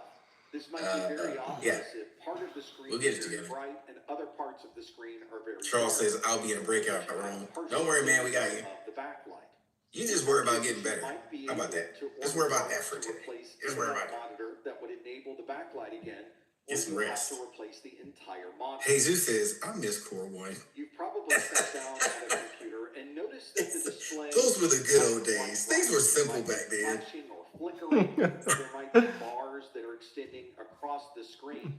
Yeah, 82. So the range is about 82 questions. You get up to 6 PBQs. Brian got 4. Leah got 5. Lane got 5. Analog connection. You might want to look at the You got 6. connector. It just and make keeps sure that edging up. Everything is plugging in properly to the Yeah. interface. You might All also right. want to check your operating system and see what the But geometry you know what? settings Good are try. for this particular monitor. We got the shock and awe out of the way. Resolution that So might we'll be just more work on the rest of compatible this. with the How about display. that? A good rule of thumb is to set your computer to match the native I display typed it of to the the way my monitor mistake to had get all the the best PBQs like possible 6. screen. Yeah. So You know might what though? change the This is operating what system here's the at least remarkable part about it. temporarily to see if making A those lot of the changes weight have is in any the effect on the quality of the PBQs. screen. And the issue may be related to the cable. It's so the replacing PBQs. cable might be an easy Once you learn how to navigate that resolves those, this particular issue. you'll see your score Some like drivers skyrocket. support the ability to enable or disable hardware You know what I mean? acceleration within So, the yeah. video card.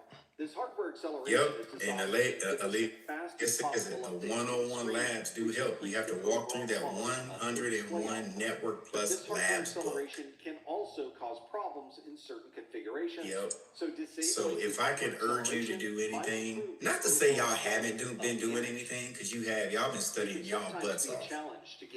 But just for context, to kind of glue some things together, the 101 labs helps you do that. differences and try to adjust the Helps you image understand. to give you the Why best don't one quality labs? output. Okay. Yeah. But sometimes So y'all been doing a phenomenal job. and you might get It's something always like something this, new where or the another display angle itself to is look at very it. small on a screen that Yeah. is much larger. Inside your operating system is probably a display setting for scaling. And if you enable scaling on that system, it will expand the image so that it fits the entire height and width of the monitor that you're using.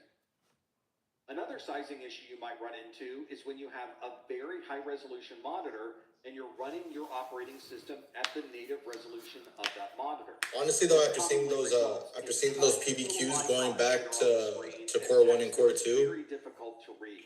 But there are configurations I'm definitely gonna go back to the Core 1 and Core 2 test, so that you can keep tackling the those same PBQs a lot more resolution, confident. simply increase the scale of the text, the apps, Yeah. and other items Because in it the didn't- operating system.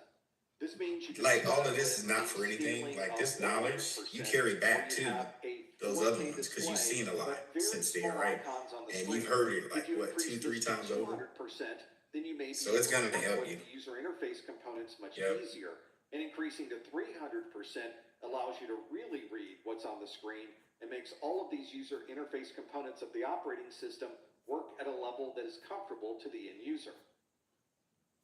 Sometimes you'll work with an LCD display that has flickering or flashing. There may be blocks of information on the screen or lines that are going across the entire length of the screen. This makes it very difficult to see what's on the screen, and in some cases makes it so that you can't see. Remember, if you came back from doing your exam, make sure you clock back in so I can similar adjust to the your one that we time see on for the you. screen here, then it's probably a hardware failure of the display. Kevin, I'm going in These and liquid adjust yours crystal right now. displays So are very easy to break, and you want to I think you were good already, but I'm gonna check anyway. anything near that LCD screen. If you do run into this problem, then you'll probably need to replace the entire display to resolve this issue. Before you make any drastic changes, though, you might want to swap out the display cable and make sure that it's not related to any connectivity between the computer and the display. And if you have a separate video adapter, you might want to try replacing that adapter and see if the problem disappears. And it might even be possible that this is a bad video driver, and by adjusting or changing I just clocked in, James. you may be able to resolve All right, this thank you, problem. sir. Yep. Many technicians will use test patterns so that they can see exactly where on the screen there might be a problem. They can evaluate the sharpness of the screen and see if the color representation is what you might expect. Based on this evaluation, you may be able to decide whether this is a display that you're able to fix or whether you need to replace the entire display.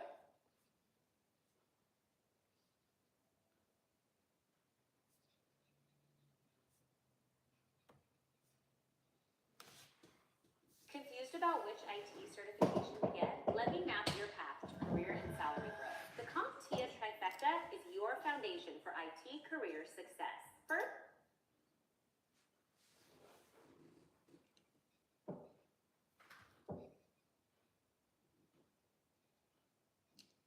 if you're performing any type of administration of an operating system, whether it's Windows, Linux, Mac OS, or anything else, you'll probably be spending a lot of time at the command line. In this video, we'll focus on the Windows command line, and you'll probably find some utilities that might make your troubleshooting process that much faster. Although there is a single command line inside of Windows, you can find that command prompt by going to the search and typing in CMD. You'll see all the options for the Windows command prompt. One of the things you'll notice in this list is you can simply open the command prompt. She's singing to you, Mike. She's singing to you. As an administrator. That's because there are some utilities that will not run if you have normal rights on the system. You will only be able to run these utilities if you are an administrator on that system. These standard privileges will work for almost all utilities that you'll use. But if you're going to be making changes... All right, just so I have the majority of y'all here, just to give y'all... The important part of this is done. All y'all met your hours and all y'all met your GPA. Or with elevated privileges. Nobody owes money to the VA. Allow you to make some of these critical changes. Okay? To be able to run in an elevated prompt. That's the most important part. Okay? The rest we can work with. Start this, you can simply type in CD and choose the option to run as administrator. You can also right mouse click on the command prompt and choose run as administrator, or you can use the shortcut Control Shift Enter and it will start the command prompt in this elevated mode. And everybody met midpoint evaluation. So everybody got above the midpoint hours as well. So 3 big things you have accomplished. For this command prompt, we can open it. The exams are the icing on the cake. Open a file location, pin it to our start menu, or pin it to the taskbar. In this example, we'll choose open to run it with normal rights and permissions, and the window pops open that shows our command prompt. Since I'm logged in as professor, it shows us at the menu C:\\/ Exactly, Kevin. That's all it is. When you first start the command prompt, it's simply an empty window. By the time you try to be mad about it, you wasted brain cells to be mad about it. So just kind of, you gotta be like, what am I gonna do? Let me just gotta go back in, just gotta study. That's all. For example, you can simply type in the word help, and it will list out all of the commands available at that particular prompt. If you're looking for help with a specific utility, you can put that utility name in the help prompt. So you can type in help dir or help check disk, and you'll get a set of information that is specific to that utility. Another shortcut is to type in the name of the command that you'd like help with, and then use a / and a question mark that will also present the same help information. Let's try the help option with our command prompt. We'll just type in help and hit enter, and you can see a lot of information scrolls down the screen. We'll move back up, and you can see all of these individual utilities that you could run at the command prompt. Let's try a help that might have something to do with looking at a directory of files. So we'll type in help, dir, and hit enter, and now we get the help that's specific to the dir command. I'm going to press Control-C to exit out of that list, and let's try looking at the same information, but querying it in a different way. We'll type dir /?, and you'll notice that it displays exactly the same information. We're just pulling that up by using different methods at the command line. The dir command is probably one of the most common commands that you'll use. This displays a list of the files and directories in a specific folder. If you use the dir command by itself, it shows you all of that information in your current folder, but you could also specify a drive letter and folder names to view information that may be in a different folder. All of the commands you type in at the command prompt are based on your current working directory. If you're listing out files by typing in dir, it shows you all the files in your current working directory. If you need to change the directory that you're in, you could use the cd command or the chdir command to change that working directory. We often will change this directory by using a backslash to specify a delimiter between the different folder names or between a volume and a folder name. And there may be times where we need to simply move back one directory in the tree that we're using, and to be able to move back one working directory. Everyone knows about virtual machines. Everybody does. Every single day, someone's coming up and learning about virtual machines for the first time, and they're going, oh, what is this technology? That's my goal in every video. I want to trick you into learning, which by the end of the video, you're like, I watched that entire thing. Kids are easy to trick. They can install malware, they can give out credit card information, login information, home addresses. It doesn't matter how technically inclined they might be, they have the same desire to protect their kid.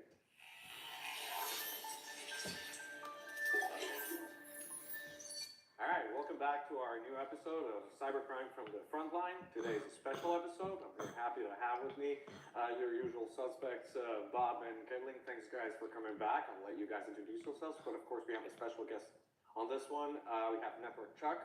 Chuck, welcome to the show. Assuming there's people who don't know about you, tell us a couple of things.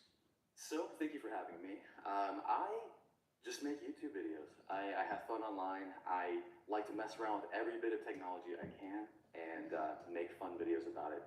My primary thing I love to do is just educate people, make videos that get them inspired about tech, and get them inspired to just, after my video, I want them to dive deep into a technology where they're busy with it for the entire weekend. That's what I do. Absolutely. Thanks for that.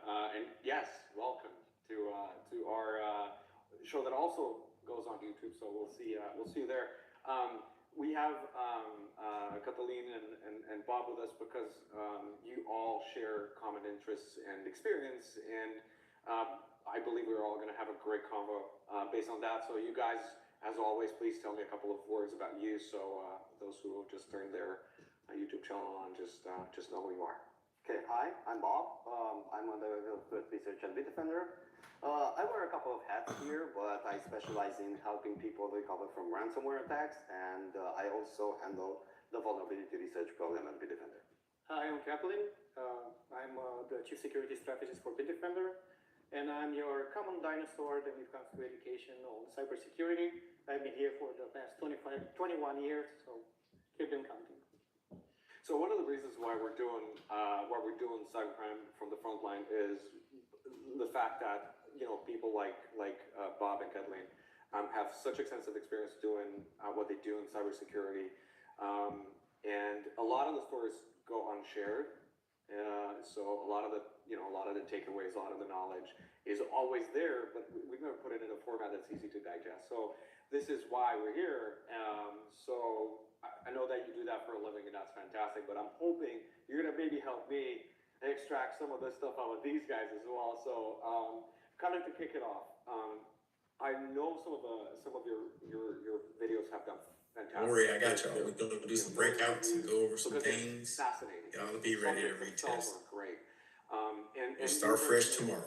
Y'all just take a deep breath today. I want to touch base on some of those. Maybe you want to bring some of Take a deep breath today. Also, if you do me a favor, that, you know, I'm not saying they didn't do well, but some videos just, you know, there's maybe niche topics, but you hold dear. I'd love to touch base on those as well. Yes, so more of my popular videos, which have just skyrocketed, and probably the reason you know about me, virtual machines. So I taught the topic of virtual machines probably 6 years ago. It's still, to this day, one of my top performing videos week after week. And that surprised me because it's such a simple topic that you think people are like, everyone knows about virtual machines. Everybody does. But no, every single day someone's coming up and learning about virtual machines for the first time, and they're going, oh, what is this technology? So that was a video where I thought I captured very well that excitement of like, this is a really fascinating thing. It's been around for a while, but if you're just now discovering this, oh my goodness, your whole world is going to open up.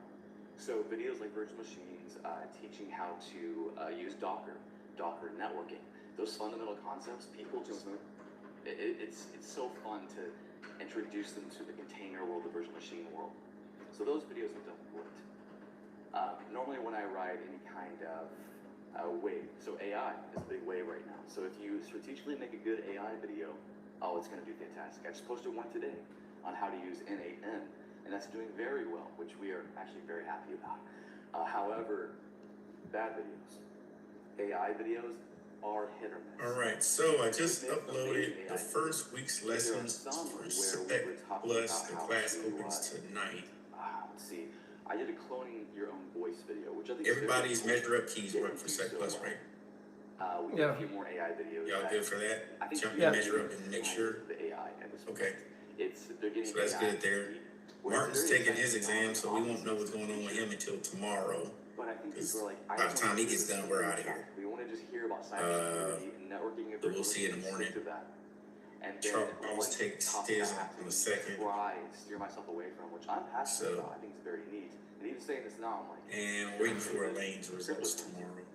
But I enjoy cryptocurrency. I love the idea, and I'm more so like technology. But when I make a cryptocurrency video, oh my gosh, my audience comes at me. Anybody have any appointments this afternoon? So those do not perform well at all. There's a lot of passion to cryptocurrency for sure. Technology is fascinating, and that's I shouldn't bother anybody, of course, but when it comes to actual, hey Charles, are you gonna be fully in class tomorrow? Because I know you got a little bed robo. Understandable. What you doing tomorrow? I think one of your other very well-performing videos was related. He's probably watching. I think it went anime. Really cool that's what he's doing. Playing Call of Duty. He's really sick. Never enough good content like that, and shout out to, for example, to. He said, "Yeah, I'll be here on camera. I'll be here." All right. With that as well, we've seen great demos of. He said, Kevin says, "I have an appointment in my closet to cry about the test." They have. So, to that effect, I always wanted to ask you. Man, I tell you, that Net Plus exam 008, it was worse than this one. It smacked me around 4 times. I've passed it on my 5th try. The following also goes to that. Yep, I threw my head back at the testing center like, thank you, Jesus. I can't do this stuff. Yeah. But I got it. Every time I went in, I learned something new. It just got better and better. In the past, like we were just talking about. I was so happy I passed that thing. I felt like I was invincible. I tried to go outside and lift up a car. Couldn't do it. But anyway, I felt like I could. In my mind, I did. On the road. So, yeah, 100% agree with. Jesus says, Lord, please, I don't want to take that exam. I often want it's a life changer. The way I structure my videos. Come on, you don't want to be in the 5-time club? My spirit won't be broken by try 3, sir. And then you can go through. You get a challenge going for 5 times. That's my goal in every video. I want to trick you into. They can keep the going. I watched it. What was I doing? I learned how to hack. Oh man, that's too funny. I hope most people are. But when I get to go out and do Michael says, I'm just dying from the lack of sleep.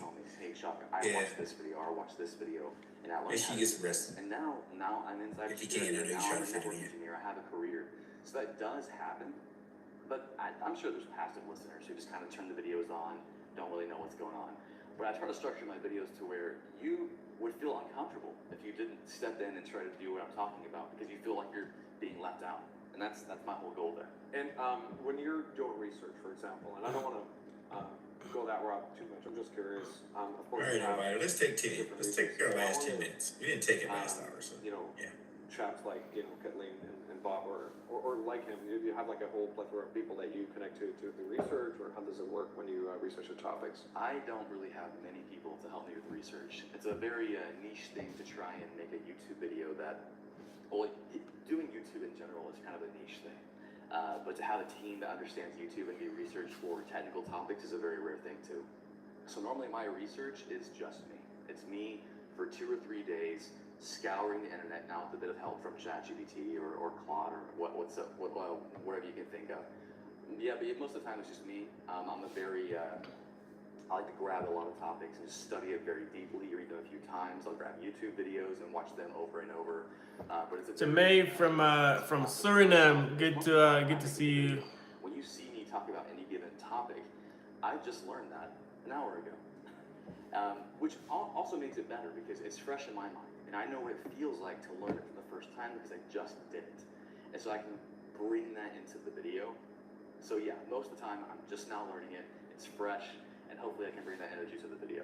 Absolutely, I love it. And from personal experience as well, is you know, when you learn something new, but then you have to talk about it in whatever setting and form, and it just cements it, and it just becomes part of yourself as well. So with that in mind, I'd like to kind of take all that experience that you had, and let's wrap it into something practical. So all the subjects you ever discussed, you know, for example, somebody would say, hey Chuck, based off your extensive experience in cybersecurity, how do you protect your family, for example? So you're a big family man, right? So you have you have teenage kids, and that's probably on your mind a lot. So I'm sure a lot of our viewers are going to be like, okay, Chuck, bring that to the table. Tell us a couple of things about what your best practices are, and even if it's not like a easy. All we would need to type in is a CD ... The 2 dots together, or 2 periods together, refer to the folder that's just above or just backwards from the folder that we're working in. 3 more useful navigation commands that we'll use are the make directory, change directory, and remove directory commands. These are the mkdir, chdir, and rmdir commands. We'll be able to use those to be able to create directories, move into that directory, and then remove the directory once we're done. Let's try using some of these commands at my prompt of c:\users\professor. That is the current working directory that I'm using on this computer. If we perform a dir command and hit enter, you can see that there are a number of directories. These are all listed on the right side, things like contacts, desktop, documents, downloads, and others. You can see they are marked as directories. They have the dir next to them. And there's a single file that's in this directory. It's 95 bytes in length, and its name is .accessibility.properties. What I'd like to do is look at what files may be in my documents folder. One way that we can move into that folder as our current working directory is to use the cd command. And since this directory is one ahead of where I am right now, which is under the c:\users\professor directory, all I have to type in is a space and the word documents. I typed in capital DOC and I hit the tab key to auto-complete that word, and you can see it says CD documents. When I hit enter, you'll notice now the prompt changes to users\professor\documents. And if I use the dir command now, you can see there is a completely different set of directories inside the documents folder. Let's say you're starting a brand new project associated with computer security, and you would like to store all of the files associated with that project into its own folder. To be able to do that, we need to make that folder for the security project. So inside of my documents folder, I'm going to use the md command to make a directory, and we're going to call that directory security. Notice I don't get any response back when I hit enter. It simply puts me at another prompt. But if I type dir again and look at the directories, you can see that I have a new directory called security. If you wanted to type in the entire path to be able to create that directory, you could do that at this command prompt as well. For example, if you wanted another one of these folders, but you wanted to call it Security 2, you can type in MD to make that directory. I got the new iPhone 17 Pro and Verizon picked up the tab. No way. Handsome and hilarious. It's a rare.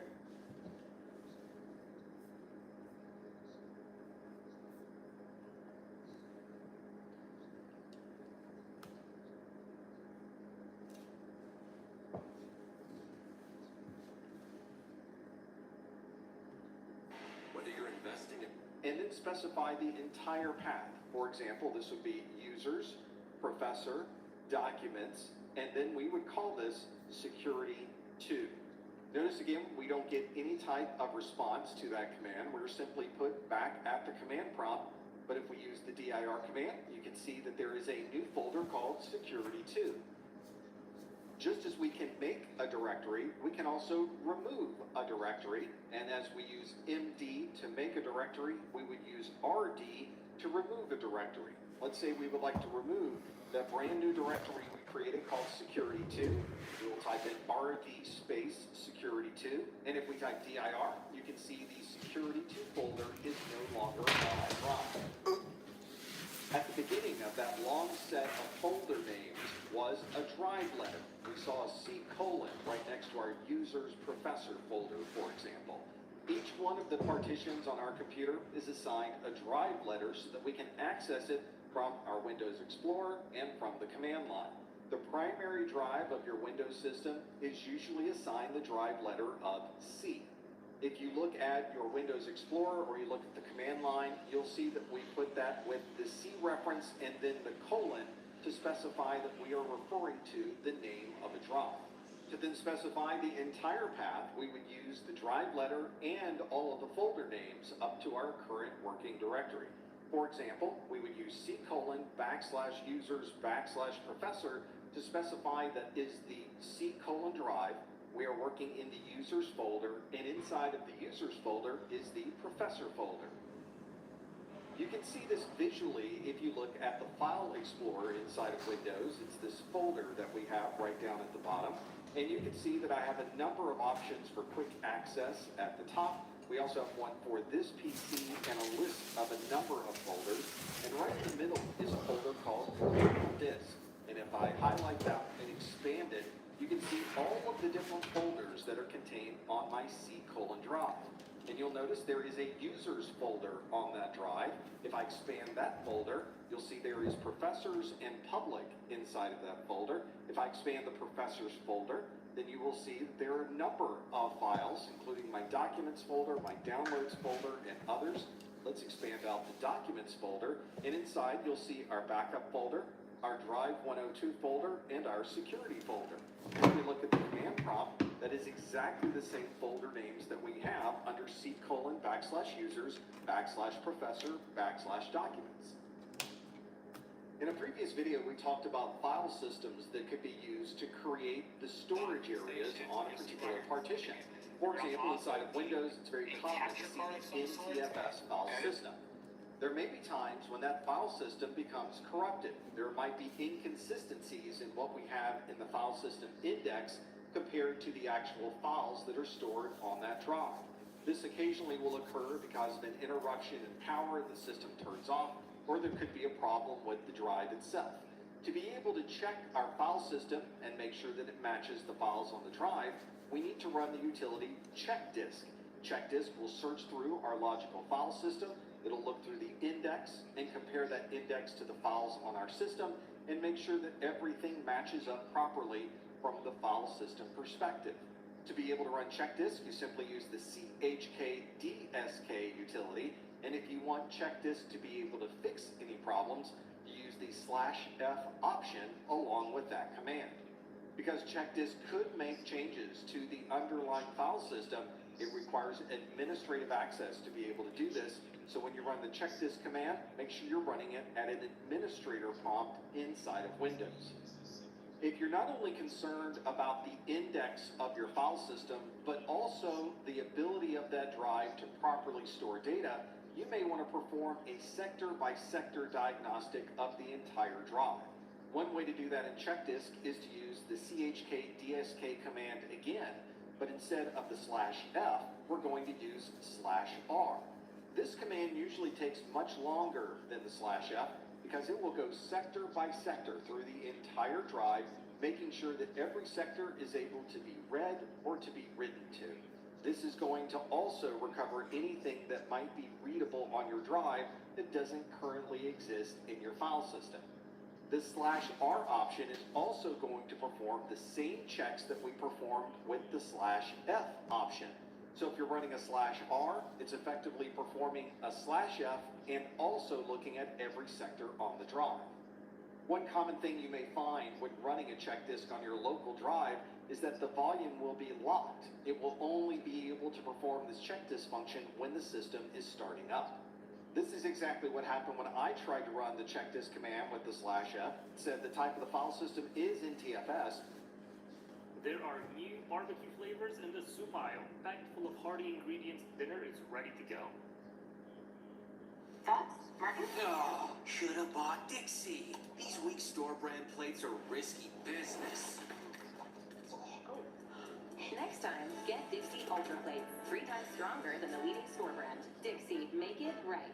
But check disk cannot run because the volume is in use by another process. Would you like to schedule this volume to be checked the next time the system restarts? And I said yes, and it confirmed that this volume will be checked the next time the system restarts. When I reboot my computer, it will go through a scanning and repairing process.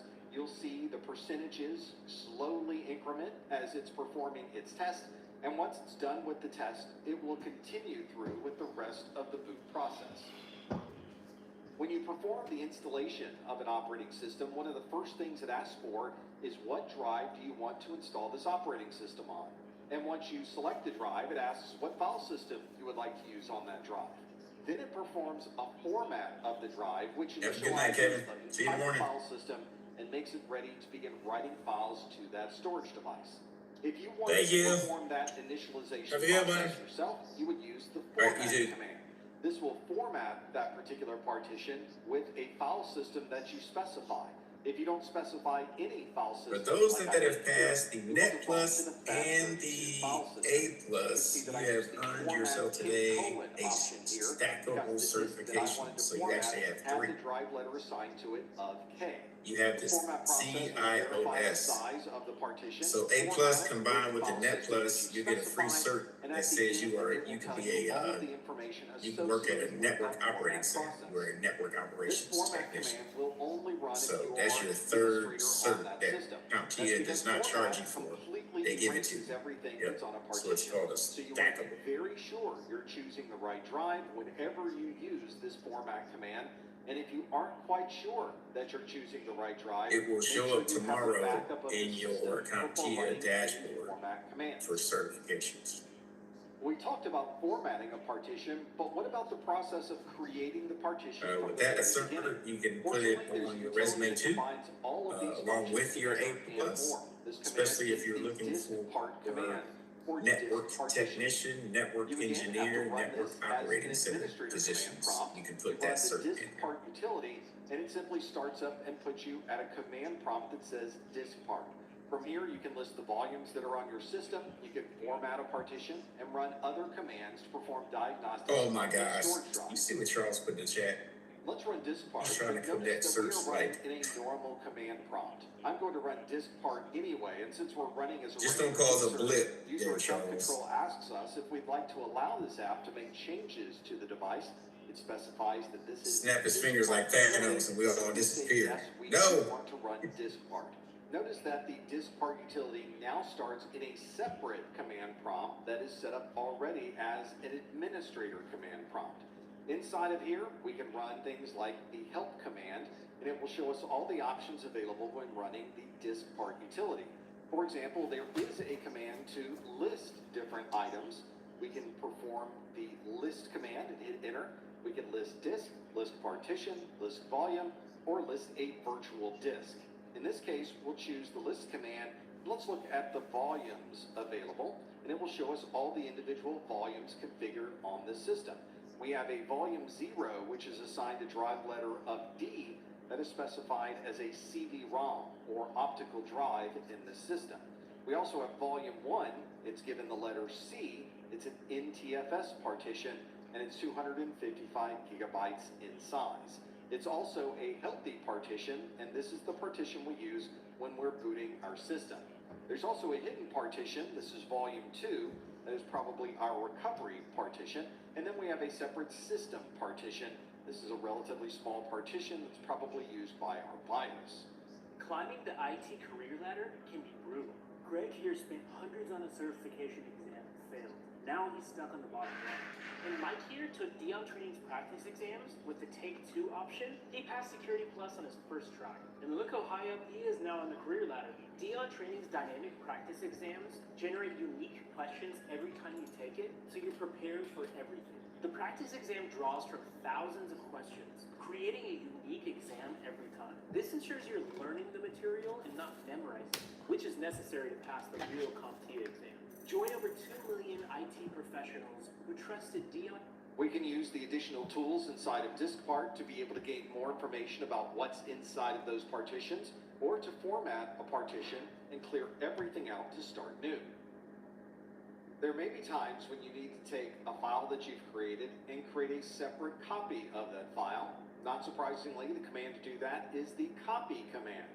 Two of the more common copy command options are the -v that verifies the new files have been written correctly, and /y, which suppresses any prompts when you want to overwrite a destination file. Let's copy some files around on our computer. I'm going to start in the directory users, /professor, /documents, /missions, /pkx447. And if we perform a dir in that directory, you'll see there is a single file named report.txt. I have a number of other drives on my system, and I'd like to copy this report to one of those drives. We will use the copy command, and in this case, we're just simply going to use copy without any extra options. We will choose the report.text command because I need to specify the source of what I'm copying. Now I need to specify the destination of where this file may be going. In this case, I'm sending it to a drive X, so I will specify X:. And when I hit enter, it says that one file has been copied. Now I'd like to perform the same copy command, but I would like to verify the contents of that file after I copy it. Normally this would not be done unless we're copying across a wide area network or to a location where we're not quite sure that the file is going to get there in one piece. This confirms that we were able to not only copy the file, that everything in the file was able to be copied exactly as the original. To do this, we'll use the copy command. I will use the /v option in this case.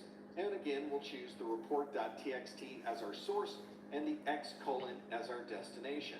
Now, since we've already copied this file to that X drive, it's going to give us a prompt when we hit enter that says, this report.txt file already exists. Do you want to overwrite this file? You, of course, have to be very careful when answering this question, because if you choose yes, it will overwrite that document. If you choose no, it will not overwrite the contents of that destination. And if you choose all, it will overwrite anything else that you've specified to copy in that single command. We could be copying multiple files simultaneously, for example. In this case, we would like to overwrite that file, so we'll choose Y for yes and hit enter, and one file has been copied. But what if we were running this copy command as part of an automated batch file that runs at 3 in the morning? We're not going to be here to press the Y button to confirm that we want to overwrite that destination.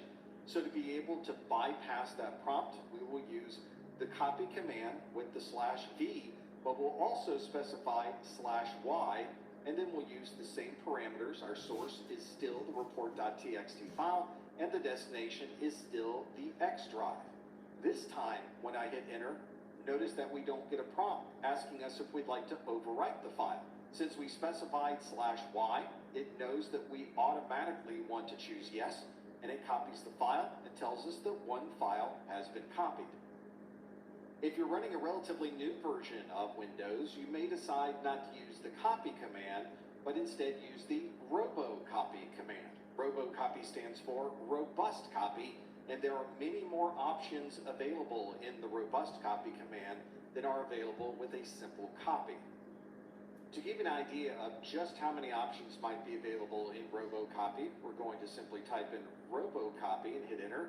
Notice that it says that for more usage information, run RoboCopy /? Let's perform a RoboCopy with a /? And you'll see that pages of information will go by. I'm going to scroll all the way back up so that we can see all of these different options. Most of this is what we would expect. We are copying from a source to a destination and specifying a particular file. And we can copy subdirectories or not copy subdirectories. But if you scroll down a bit, you'll see some very interesting options. For example, you can throttle the information as it's being sent so that you're only using a portion of the bandwidth. This might be especially helpful if you're sending a large file to a remote site over a very constrained bandwidth. There's also options to send the file, and if there is an interruption, it will begin to retry to send that. So if you have an outage of that network connection in the middle of a copy, it will simply retry and retry until it's able to restore that connection and continue the copy. Got the new iPhone 17 Pro and Verizon picked up the tab. No way. Handsome and hilarious. It's a rare combo. New and existing customers can get the new iPhone 17 Pro on us on the best 5G network. I mean, where else would I get it, right?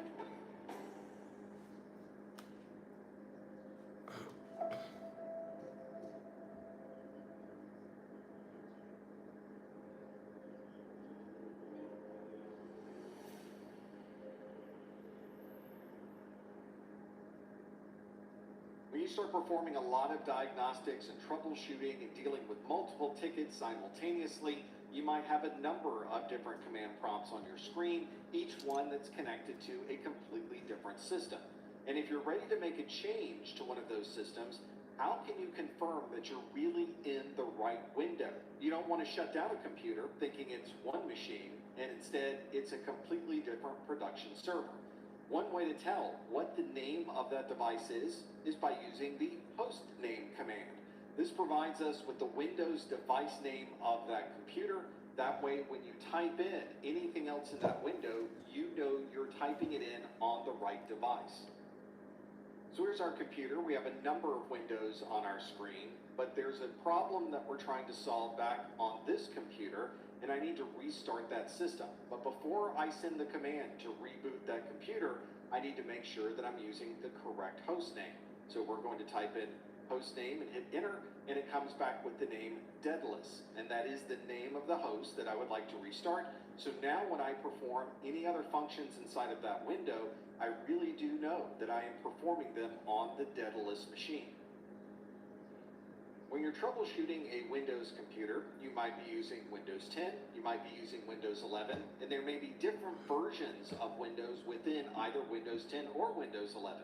So what version of Windows are we using? One way that we can tell is by typing in the WinVer command, and it will bring up a dialog box that shows us all of the information about this version of Windows. So here we are on our Daedalus computer, or what I think is our Daedalus computer. We'll use the host name command again, just to confirm we're on the right computer, and it is the Daedalus system. Now let's determine what version of Windows is running on Daedalus by typing in the WinVer command, and it brings up a box that tells us this is Windows 11, gives us information about the version number, and any other details that we need regarding the licensing of this version of Windows. Now we know if we're installing a new application and that application is expecting a certain version of Windows, we can confirm that before we even begin the process. Now that we know the name of the device that we're using and we know what version of Windows is associated with that device, it might be useful to also know who we're logged in as on that computer. One of the ways we can determine that is using the whoami command. The whoami command can tell you what computer you're on, who you're logged in as, what groups you may be a part of, and other security permissions associated with your login. This might help you if you have a lot of windows open. Good question, Charles. No, the government shutdown will not affect school. Your school has been paid for. Logged in as the correct user. And one of the more useful It's already been options budgeted of the for, so whoami command it is will not affect. whoami/all, where it's showing you more than just the name of the device and the Now, user if who's logged yeah, in. yeah, It shows yeah, you yeah, you're not, information you're good. about the user, their SID, group information, any attributes associated. I was gonna say if you're with active duty as far as your all in one single screen. salary is concerned, I don't know how that's gonna work. Who am I by itself? I would think they would pay you. The device and the user we're logged in as. In this case, I'm on the dead list server and I'm running as professor. To get more information about this username, I'm going to use the up arrow to put who am I back into the list, and I'm going to choose the /all option, and you can see that it provides us with a lot more information about not only the username and the name of the device. We get So SID hopefully that doesn't group names, and hold up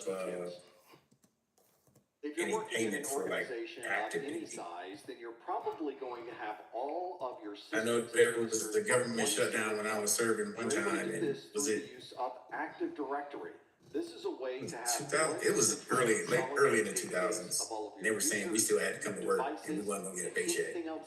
And I swear we didn't get a paycheck for like one of the ways that you're able 2 to weeks, I think. hundreds or even But we thousands still had to of show up for systems work. from this Active Directory domain is by The using a Marine feature Corps, known yep. as group policy. This allows But they gave us back pay. We got it all back. functions, permissions, and other settings on individual users' workstations. For example, you may have a new group policy that you want to set on somebody's machine that changes the background of their system. Normally, this is updated. Yeah, Brian, you're right. It was like 2009, 2010, around that time. Yep, I remember that. Right after when the market was crashing. Use the GP update command to force a group policy update on a specific computer or a specific user account. And if you want to get more information about what group policies Yep. are Oh, so active Leah says on there was the one that device was or 35 user, days you long. can Yep, use the I remember that GP one. result command to provide information Leah about said I was what's 7 or 8. currently running.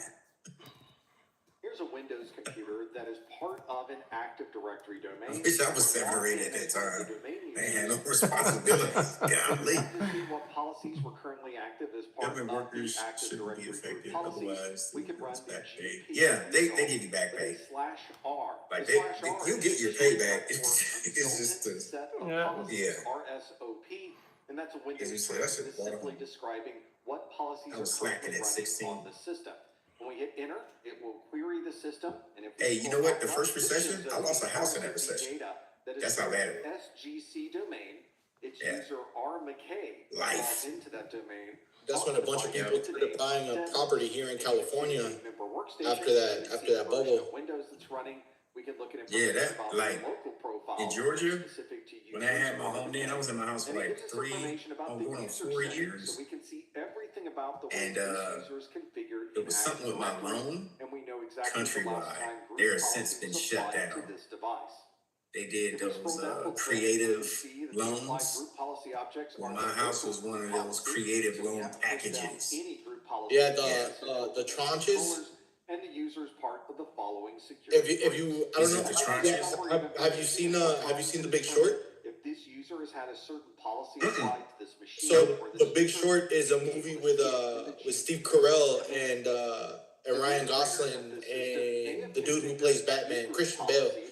And it's about an actual like genius mathematician who predicted the bubble, and they bought swaps against the banks, saying that when I saw that movie.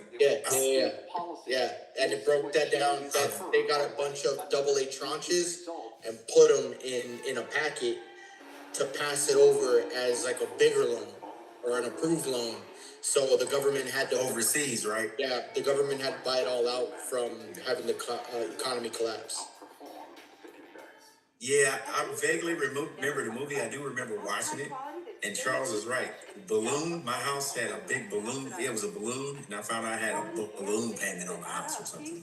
Like, that's when I didn't know nothing about buying a house. I was just happy to have a house. I was like, oh, yeah, got a house. I can just, oh, cool. Yeah, qualify. Cool. Yeah, no. After the update is But you know what? You go through life and you live and you learn. Ever since then, I done bought like a couple houses and now let's use our up arrow times.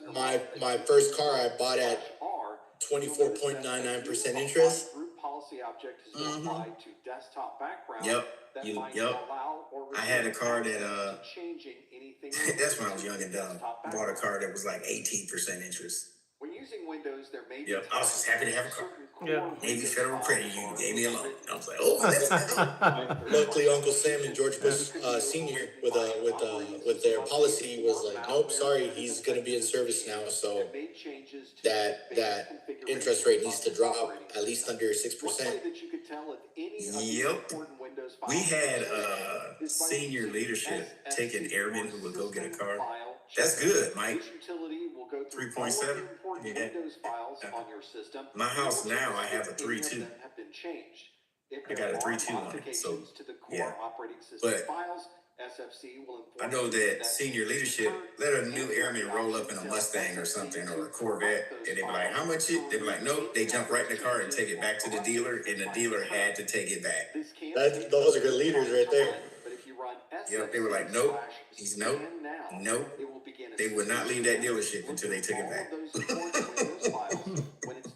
Mike says, "I got cussed out doing that.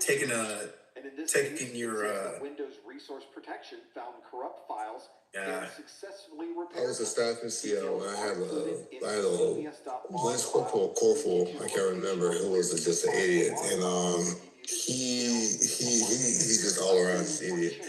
This kid went out one day, and he said that he needed a car, and we tried to do the whole program where we try to make sure, as Jesus was talking about, not getting scammed for like 24% VR and such, and making sure, they make the best wise decisions and choices. He goes out and he gets $40,000 worth of debt for 2 cars. And then it turns out months later that he never paid the car note. So as I'm hearing that he's getting a threat of if he does not get the car repossessed or turn the car in, he's going to get arrested and such. I don't want to be at home with my family on the weekend and then get chastised for not doing my duties of why my Lance Corporal's getting arrested, and you didn't know why he was getting arrested because he failed to pay his car note. So now it goes from you to go get your Lance Corporal, and as I get yelled at by the first sergeant. So I took it upon myself to do the right thing and be proactive. Found out about this situation, so because if he got in his car and drove out of town, got in trouble, he's going to get arrested, car and get repossessed. I voluntarily took him to the gate, had him empty out all of the contents of his car, called the tow company that was looking for him, had his car repossessed. I get chewed out of the first sergeant's office. Why did you do that? You weren't supposed to do that. That's not your place. Then I explained to him. He sat there for a while, didn't know what to say. He wanted to say it too, that I was right in the whole matter, but at the same time, he was like, it's not yours, it's not your POV, you can't make that decision, and when it happens, we'll just take the best course of action from there. I'm like, I avoided this guy going to jail. I avoided illegal ramifications of paperwork, the bolo, him being in trouble, and you're getting mad at me for doing my job. Because you're not going to get a call on the weekend. I'm going to get a call on the weekend. I'm with my other kid, and you're going to tell me that I'm not doing my job as a staff. So I was just like, so what's going to happen now? He's like, you're going to go, like, kind of help him, go get that car back and all this other stuff. He's the guy who's car back. I got transferred to another unit because of that incident. Eventually, he got the car repossessed again, and I was just like, honestly, man, that's bold. Yeah, you know what? Yeah, There was a change. There was a change in the military back, like, I want to say in the early 2000s, because I remember creditors used to call like credit card companies. Back then, they could call your first sergeant and your commanding officer and your sergeant major, and they'd say, such and such hasn't paid their credit card bill. Yes. Next thing you know, you get Marines pulled into the sergeant major's office. They get ripped from head to toe, and they're saying, if you don't pay this debt off, your whole paycheck is going to pay this card off. And you're going to live in the barracks until it's paid off. You get 3 hots on a cot. You don't need money. Like, they're like, pay this thing off. They don't know that saved a lot of people and put them on the right road to better handle their finances. But somewhere along the way, I think somebody filed a complaint to CMC or DOD, and it came down and they said, you can't tell. That's when they said predators can't call military bases anymore, because the Soldiers and Sailors Act, that went into play. And then So we will use the ping leadership can't tell the person what to do with their personal vehicle and stuff and personal credit cards. And then they were like, we can't do that anymore. Like it's the Fair Debt Collection Act and the Fair Credit Reporting Act, and they can't get involved anymore. They couldn't get involved anymore. No, for us, But you got Marines that can't get deployed and they're losing their clearances because debt. What'd you say, Jesus? I'm sorry. I didn't mean to cut you off. No, that's great. No, actually, they didn't do that. They just made finance classes mandatory. Like they just made it. Yep, I remember that too. Yeah. No, but they didn't do like they would let us know like, hey, you need to take care of your debt. But other than that, it wasn't anything like that. Like nothing that crazy. And we can get information about how well. And we had a guy in S1 in admin who's responsible for people's pay. He got moved out of S1 because he was too much in debt from his marriage. And there may be times that other and he lost his clearance because of his debt. And they were like, well, if you would allow us to help the Marine, he wouldn't have. And then it just spirals from there, right? It's just always one thing after another. It just seems to find you, right? It's like this death loop. He just kept getting in trouble after that. He was a good Marine too. It's just one thing led, then the bad divorce, and then the other stuff, and then the other stuff. It was like, man, I miss the days where people could get involved and kind of straighten you up a little bit and be like, listen, a momentary hurt and setback is going to help you out for the rest of your life. Yeah, I had a kid when I used to teach the whole satellite communication, and so in the off time, where as I'm teaching, nothing's going on, or stuff is going slow, stuff doesn't work. Where I talk to them about credit and fixing the credit cards and such. I remember I helped like at least a good number get American Express cards, so platinum card, the one when you're a service member, Leah, you could probably still get it. You could get a platinum card where they waive the $700 fee because you're in the military. But if you're a regular civilian, you could get this platinum card, the silver platinum card, $700 waived. Me, I gotta pay it. Anybody else gotta pay it. I got the gold card. The gold card, I gotta pay $350 for it. Good credit one, just helping everyone establish credit. I remember I had this one kid. I don't know what the hell's going on with him, but he had a so-called Spanish-speaking girlfriend, but she wasn't sure about. She's always with someone else, trying to take care of her, trying to, manage his bills as a lance corporal. This dude told me that every month he was paying $800 to his freaking his wireless carrier. I'm like, why are you paying it? I try to help the kid, and I got chastised again, saying by my other leadership, my other teaching authority, that hey, you're here to only teach and help these kids in their personal life. Do not do that no more. If they want to talk to you, you can engage them, but do not just all of a sudden just bring it out. I'm like, you are like the kid is struggling in life, so he's gonna struggle in class. I just want to make sure that he's doing the right thing, so he does. And then I was just like, so where do we, as James, as you said, where do we go sometime along the way of like shifting the blame, or you know what, it's not my responsibility, someone pass off to someone else. So I'm actually trying, and then like I said, that's one of the reasons why HR kept on bringing me in. They're like, you're cannibalizing the systems. You're not supposed to move serialized gear with non-serialized gear. I got brought on this job and told by the retired gunnery sergeant who's been doing it for 20 years, who also taught me when I was in, if the system does not work, to cannibalize the system, because this is all we got for the Marine Corps. So I'm doing exactly what he told me. He doesn't get in trouble, but I do it. I get in trouble. So I'm like, you know what? I really, if I don't do this, then I don't get to teach. It's like James saying, hey, issues with the Zoom today right now. I want to, try to get this done again. Yeah. Give me 1 second. James gets it up. Not James. Zoom doesn't work. Class, no class is this. That's why I had to. I either have that choice. Either I do or I don't.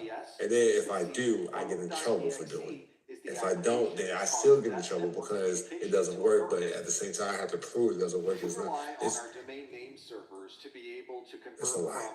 So, I think part of that is just the way the Marine Corps thinks. Being in the Marine Corps, also, They want you to gather follow a lot directions. more They don't want you to details be a from leader. DNS They want you to be a servers, strong and we leader, can use the but they want you to utility follow NS directions and lookup be in to be line with able what they to told you. perform those queries. And if it's an There are idea, they want extensive leadership to options have that available idea, in the not you. DNS lookup Yeah. So application. Marine Corps overall Yeah. is kind of like The lookup that of an IP address or line name. There staff are 80 relationship. different options You know what I within mean? NS lookup, and I highly We want you to encourage think, to look but at not that some of the far. other capabilities that you might find using those to troubleshoot Yeah. Yeah, it's kind of crazy. Let's perform a simple NS lookup from this machine. All right, I see you, Charles. You saying that you had somebody, they went out and did something, did the same thing again when you were So I'll run deployed. NS lookup, and then I'll start Yeah, the you gotta say process. why he's deployed. You don't pay the bill. Yeah, he bought a car for, you know, I don't know, whatever, 30% interest or whatever, something ridiculous. I went back with him to go to the dealership. The dealership took it back. And we're like, all right, when you want to go buy a car, bring one of us with so we can make sure you're not getting screwed over on this deal. And the next weekend, he did, like I asked him on Friday, are you planning on buying a car? He said no. And sure enough, Monday, this dude rolls up in another car, went back to the same dealership. And it wasn't like a dealership. It was one of the ones that preys on Joe. You know, they're like, we can finance anything. And then so yeah, we got deployed to Korea, and he said, I'm not paying that bill. I haven't been driving it. We got back, and sure enough, I think it was impounded or whatever. I think that's probably bad for him. Yeah. After 70 years, it falls off because it's just a burden after that. Just a burden. Martin, I got your note. You did it. Oh man, you were within 55 points of passing. That's close. Good stuff, though. Good stuff, though.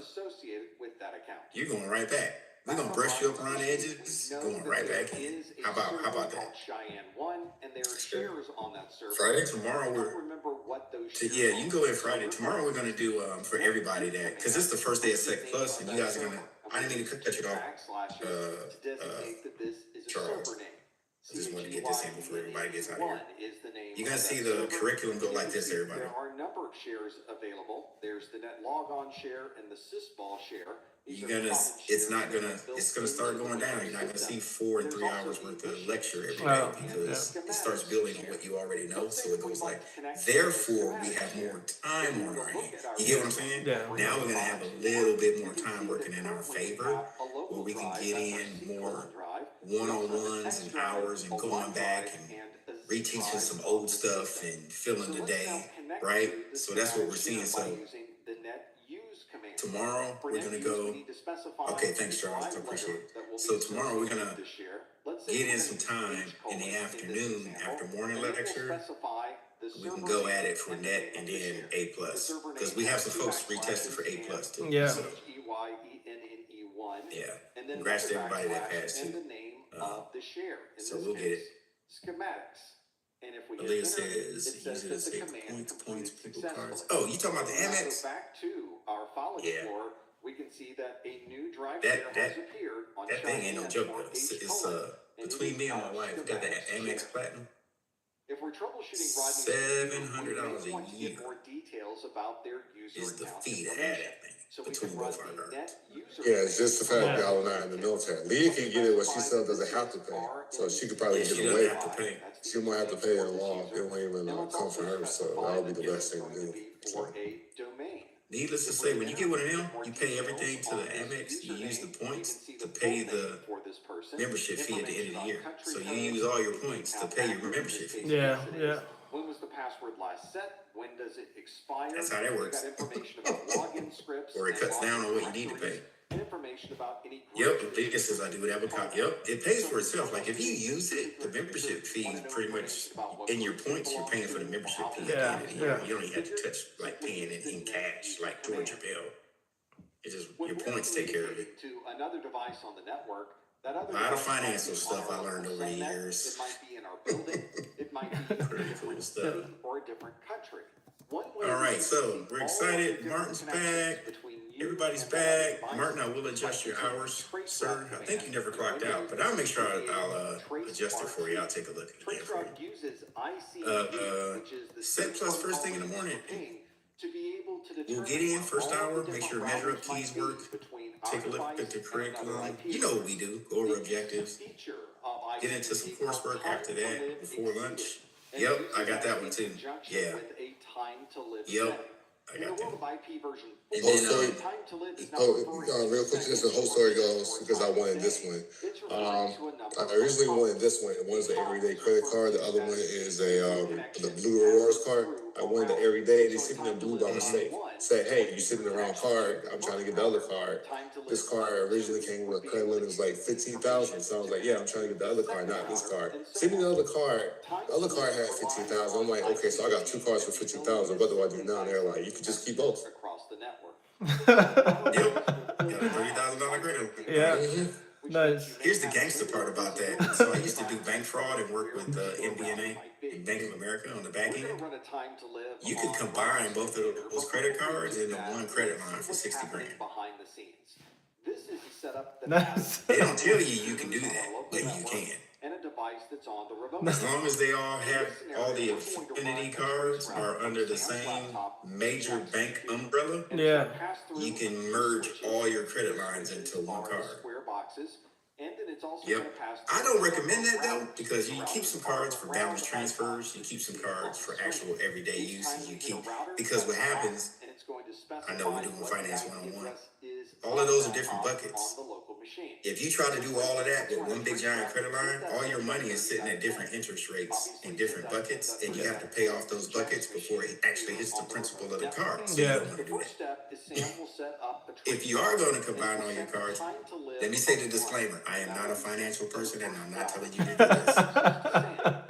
But if you were to do it, the only reason why you would merge all your credit lines is so you can pull a cash deposit in your checking account and do something else with it. Yeah. That's it. goes through. So time to And live pay it is going back. to be changed to 0, which means But anyway, time to live is that's just my life experience. every time you hit TT. All y'all have a great evening. A message is sent back to We'll the circle the original wagon location again in the saying, morning, have some "Sorry, fun." you weren't able to What's tomorrow, complete this Wednesday? Because time to live Yeah. got all the way down Yeah, to so we 0. have career services in tomorrow. Get some rest, everybody. Y'all working very hard. Proud of all of y'all. That TTL exceeded And we'll have Charles back on camera tomorrow so we can make fun of him. All right. All right. 10.10.10.1. All right, everybody have a great night. All right. See you tomorrow. That time to live exceeded. Skidit. Now the process repeats, but instead of sending it out as a time to live equal to 1, the time to live will be equal to 2. When it hits the first router, the time to live will be decreased by 1, so time to live is now 1.